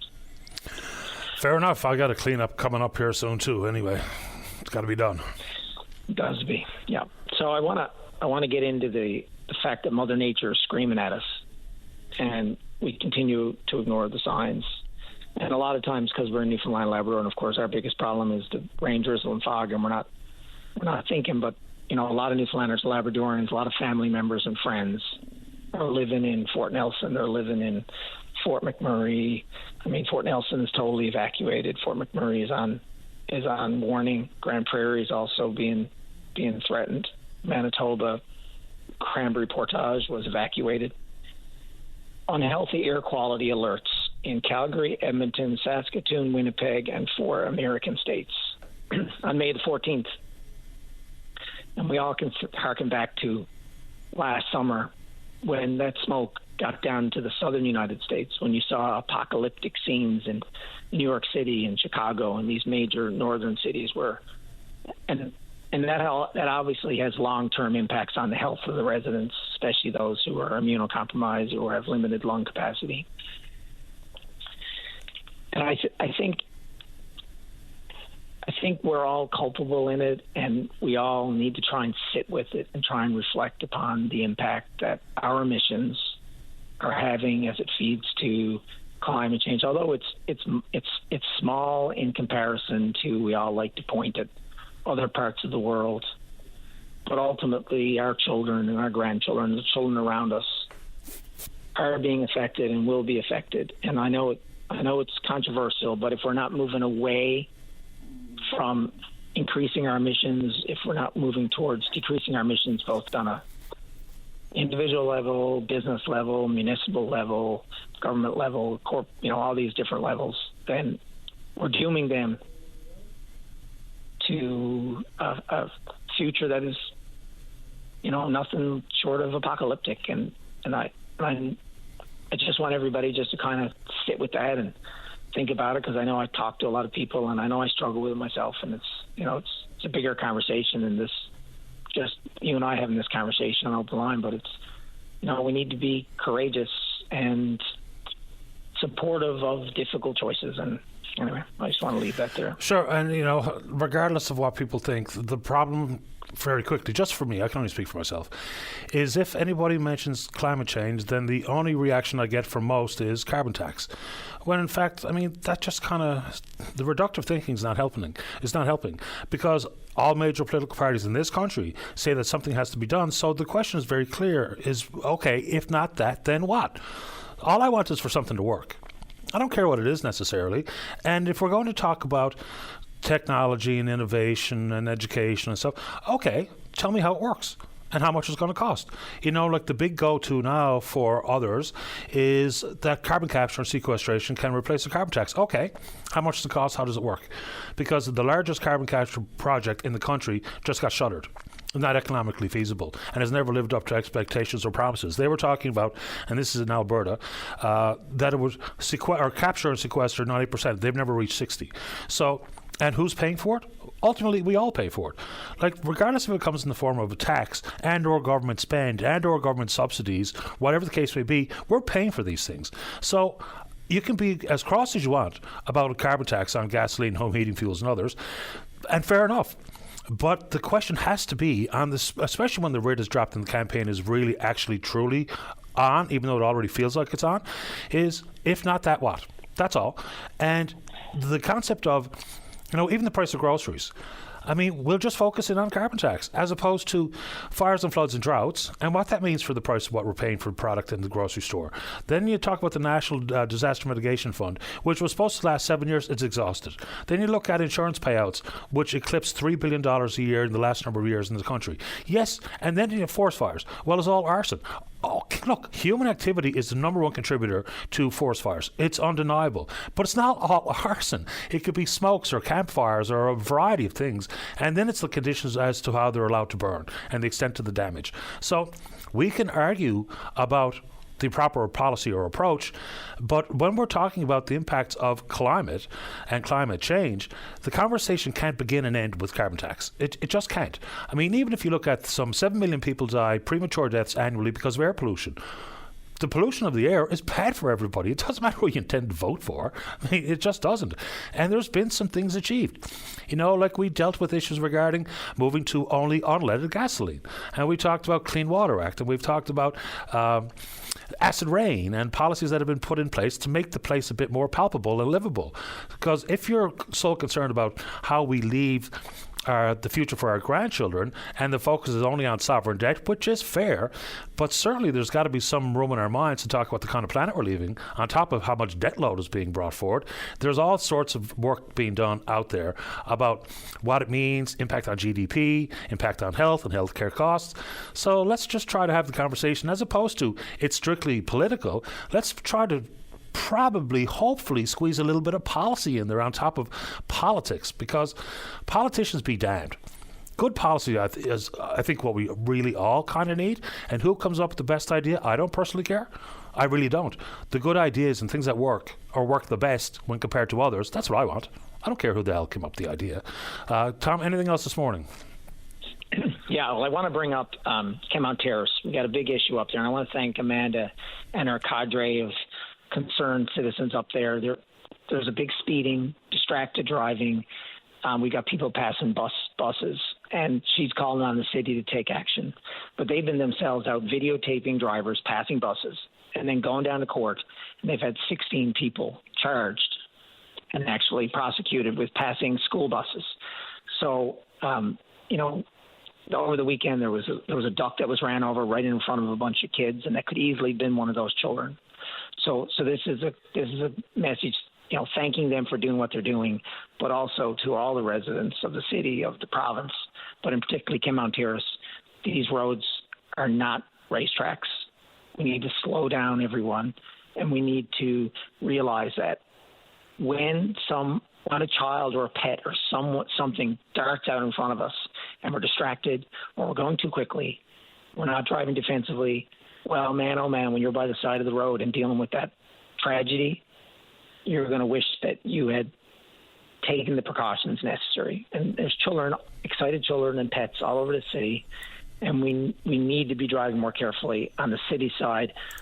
I'm in today, and we're going to be we're pushing hard, myself and the deputy mayor, to speed up the mitigation measures up in Kenmount Terrace in particular to protect the children and the families who, I can't sleep until I do everything I possibly can to protect the children up there. Appreciate the time, Tom. Thank you.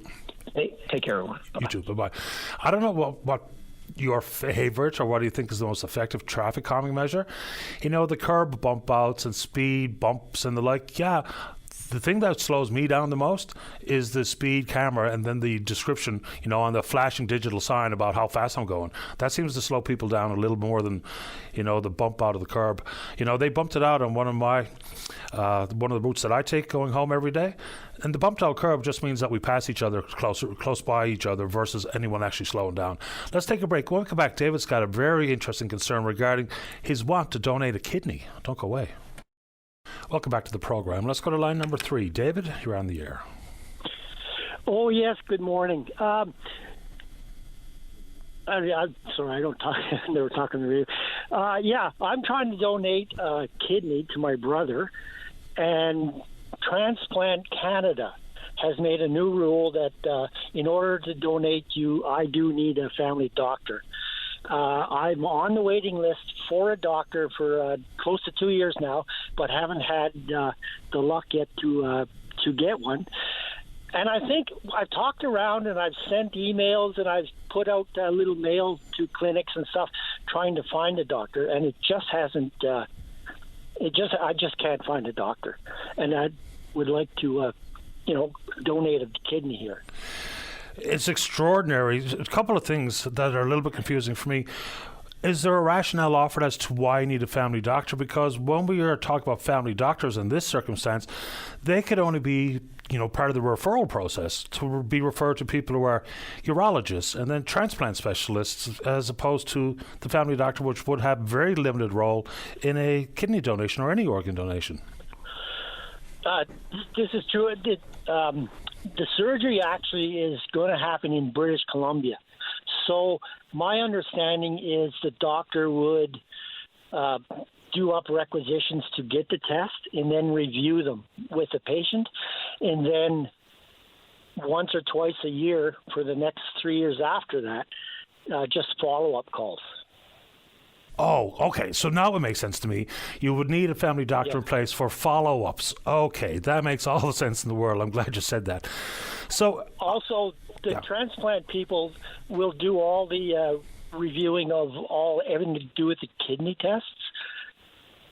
But I'm going through heart tests, everything. Yep. Oh yeah, of course. Okay. So we need a doctor to review and go through the rest.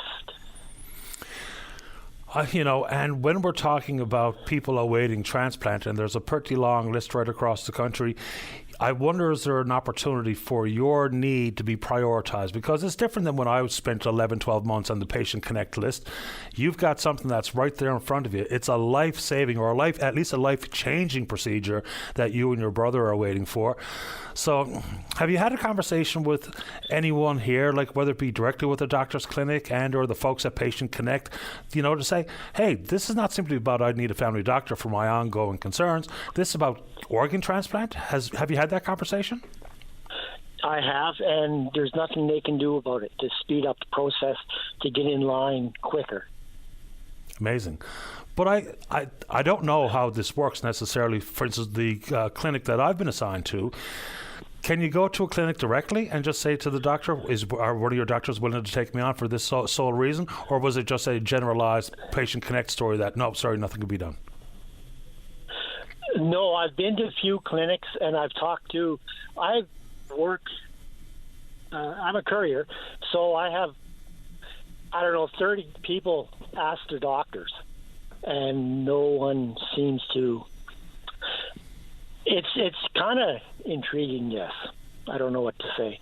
So I thought if I went online, maybe somebody would say, oh, we have a doctor that can help you out.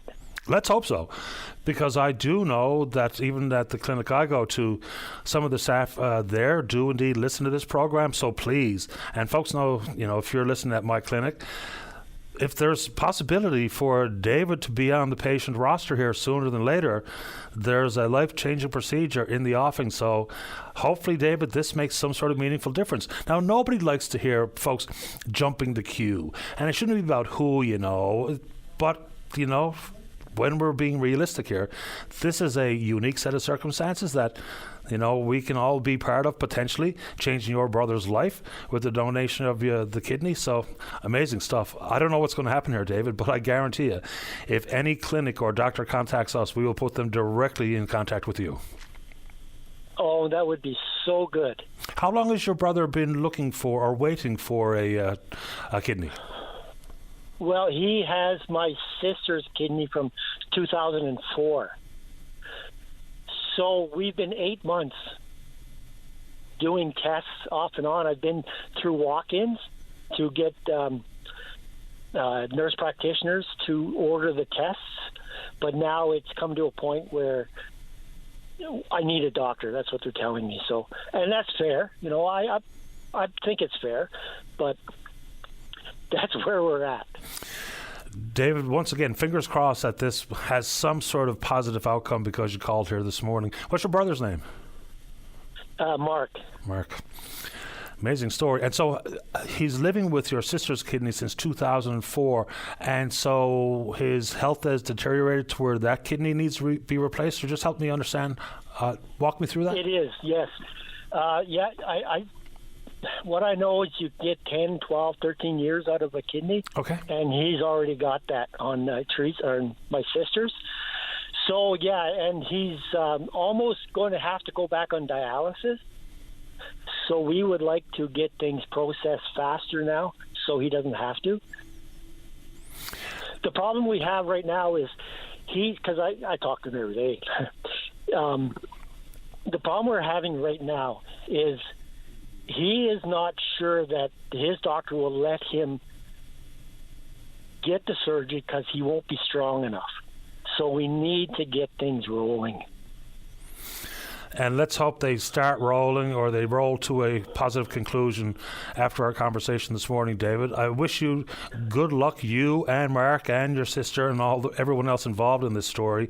And folks, if you're listening and you are either a doctor yourself or you're willing to have a conversation with your own doctor with an appointment that you have coming today or sometime this week, and just paint that picture for your GP, and let's see if something positive can happen here. And I really hope it does, David, and I appreciate your time. I wish you well. Oh, thank you very much. Take good care. Bye-bye. Okay, bye.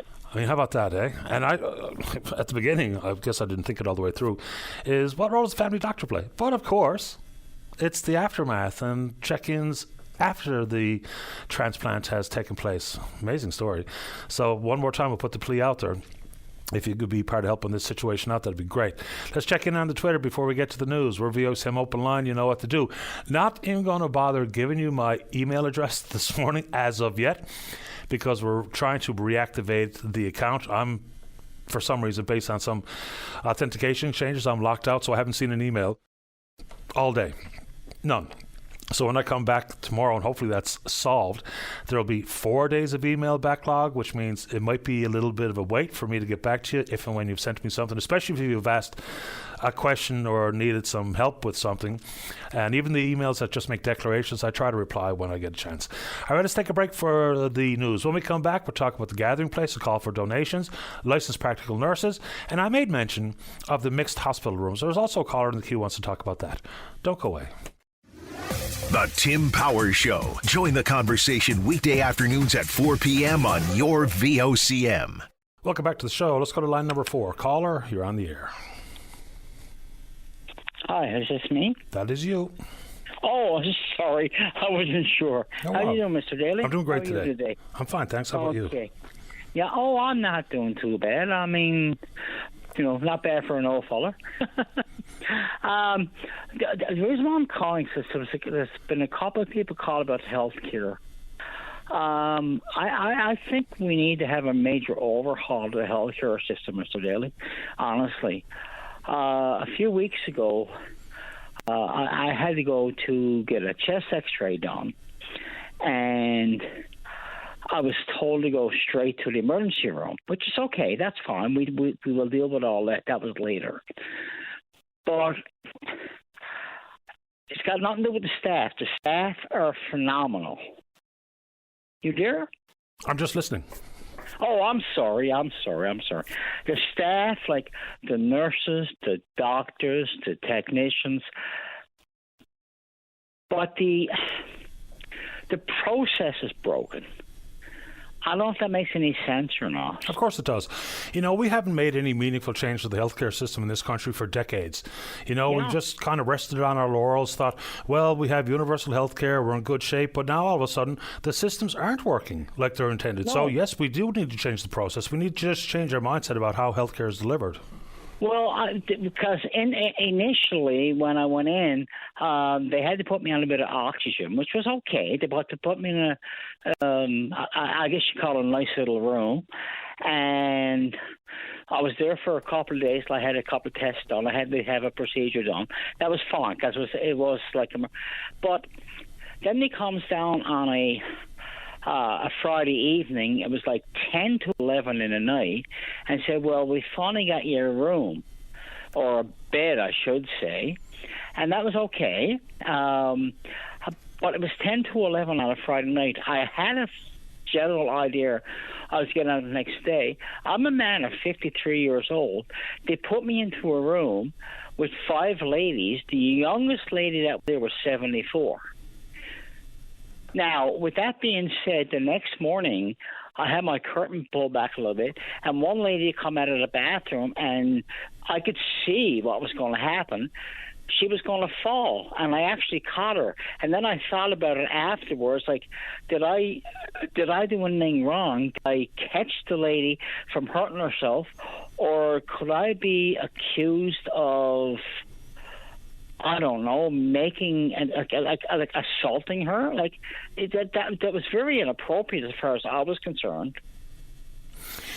Look, it's an interesting concern because people might have concerns with safety and those sorts of things, but there's also a potential liability question. I think that's fair. Absolutely. I was like, I didn't mean to cut you off. I apologize. That's okay.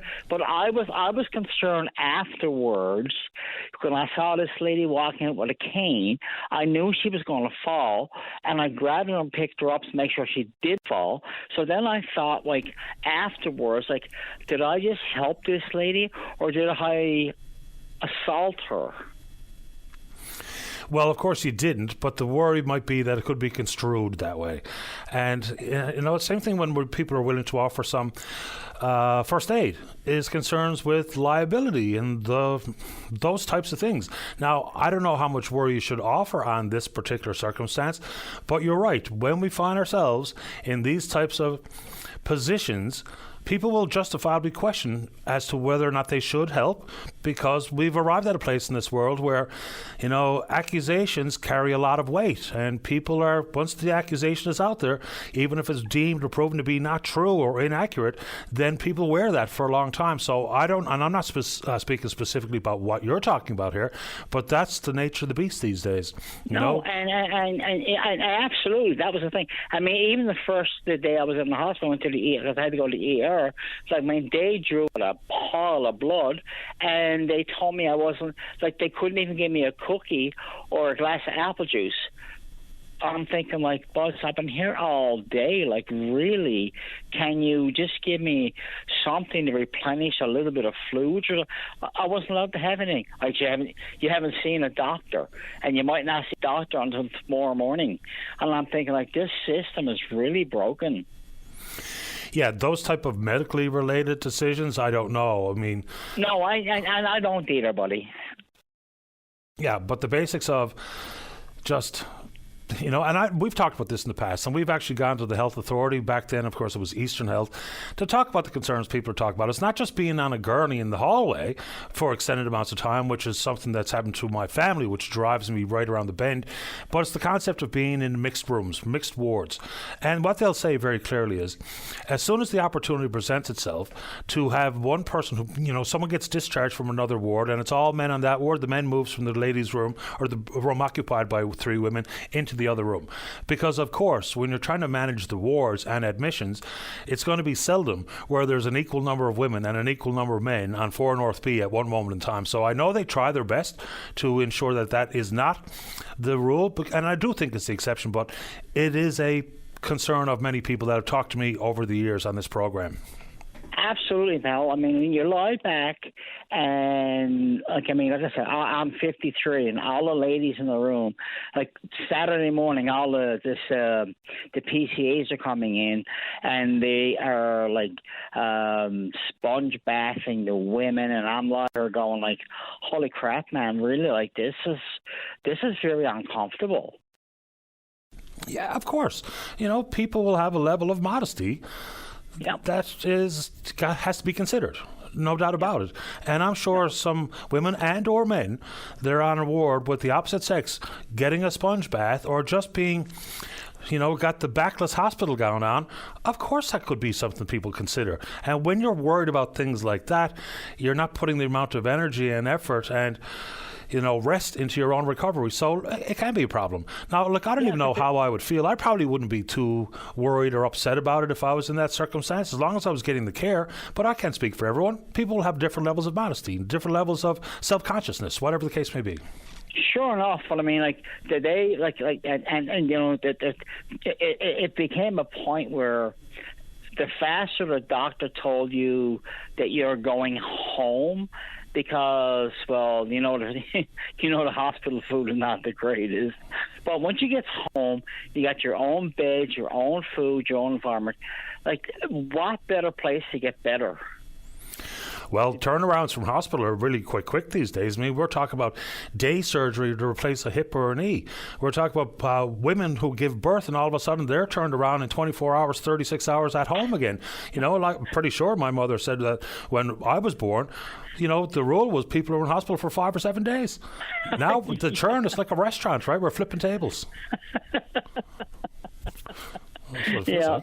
Anyhow, it was just uncomfortable. I just wish that, and people will blame the government, and that's okay. You can do that, but I've never heard the government or anybody else, for that matter, offer any suggestions of solutions.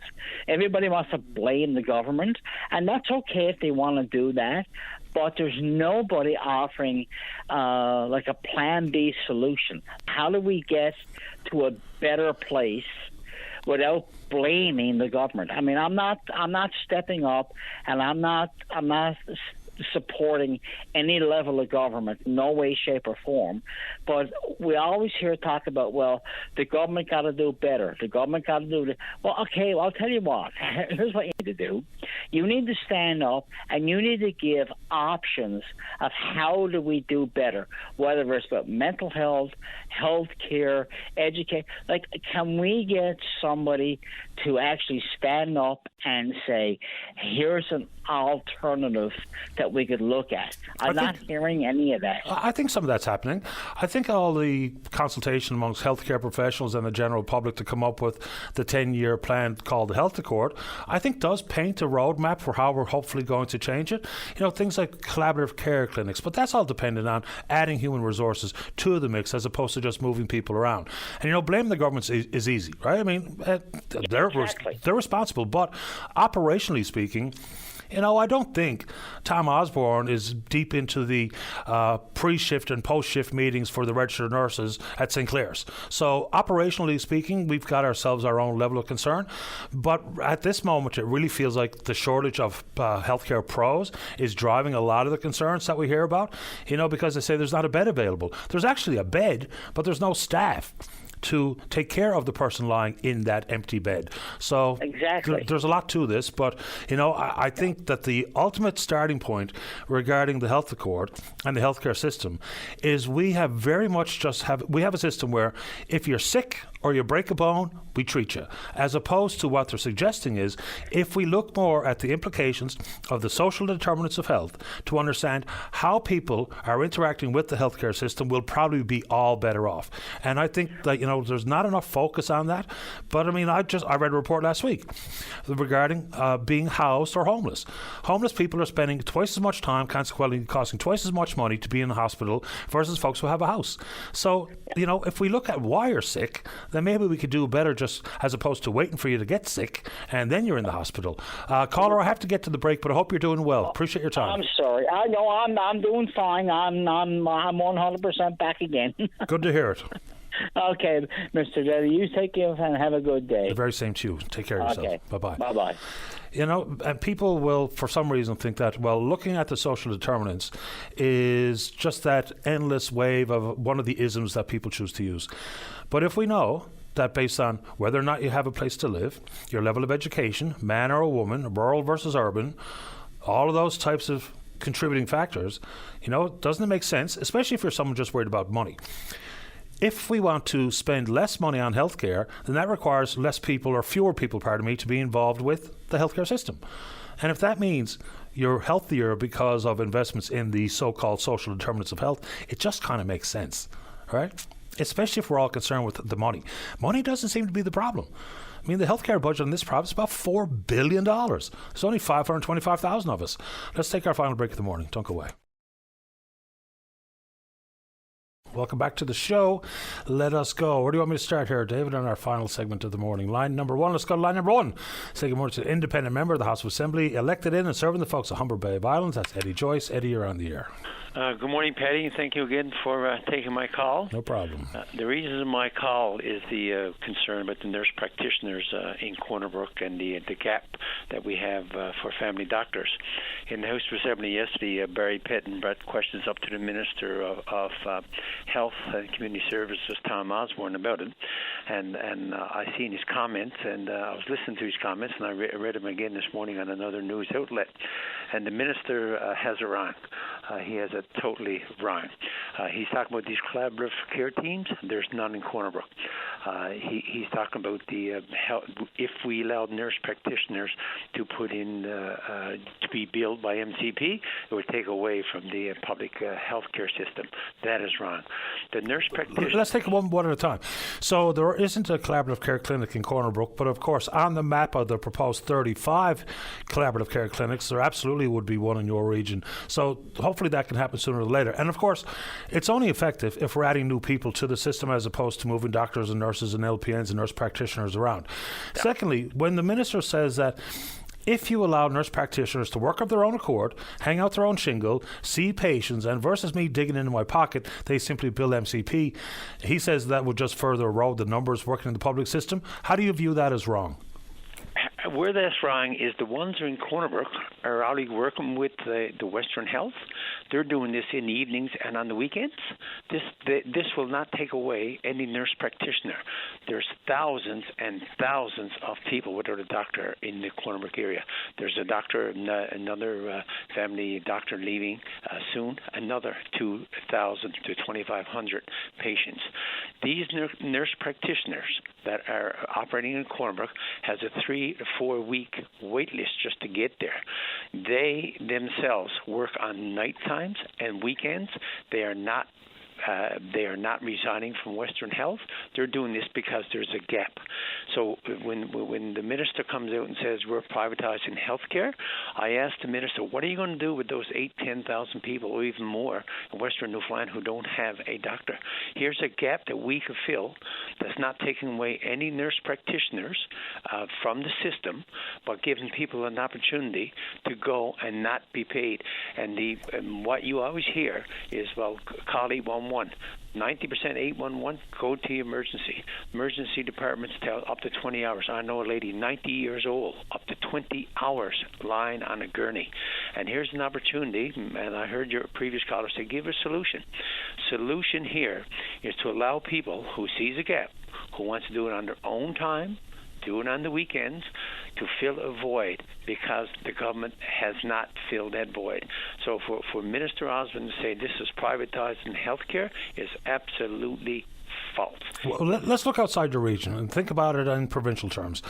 So I'm not a nurse practitioner, but given the stories I hear and the work environment, the inability to get time off, all those types of things, is how many do we think, possibly, if all of a sudden nurse practitioners are told, you can open up your own clinic and bill MCP directly, then they'd have all the authority for their own control of their work schedule and the pace of play and all the rest of it, and their own, established work environment because they're their own boss all of a sudden. Don't we think that many would think, you know what, I like that. I like the sound of that. I could be my own boss and still deliver the healthcare services that I do as a registered accredited nurse practitioner working in the public system. Do you think that would look attractive to some of these professionals? It definitely would. It definitely would, and it would fill a void.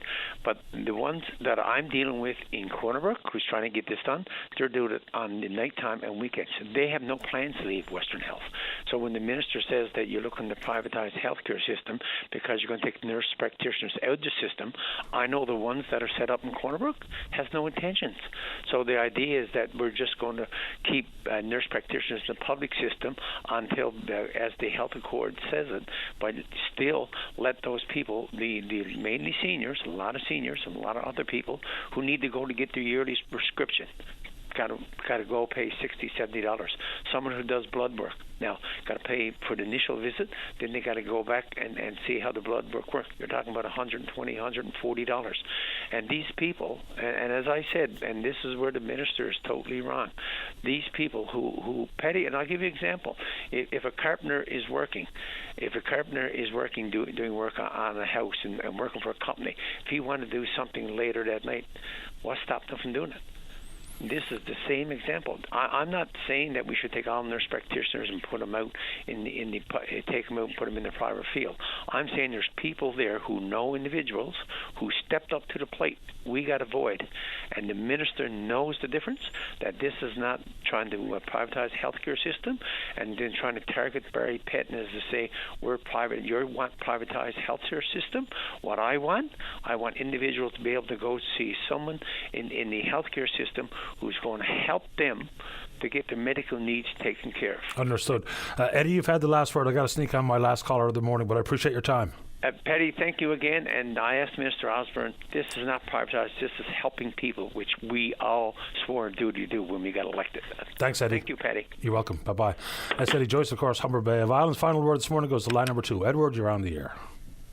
Listen, my buddy. Listen, Stocking. I'm going to ask you a question. I volunteered to go to the gathering place, right? Okay. Now, listen, man. No, I think the word of you, Patty. I know all the listeners are listening. Look, we need some donations. There's no shoes order. There's nothing order. Now, I was talking to Davis, Mr. Davis, right? And he let me do this. Now, I asked him, can I do it? Now, I want your listeners to listen to this, man. Word up. I can give me my last name, but I'm Irish Catholic. I was baptized in Pacifica. Maybe you will too.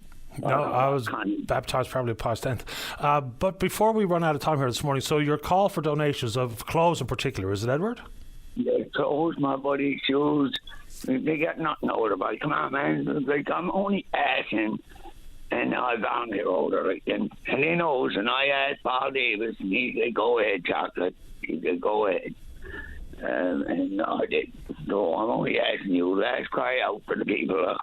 If there's anybody out there listening, man, some clothes you got in your closet don't want.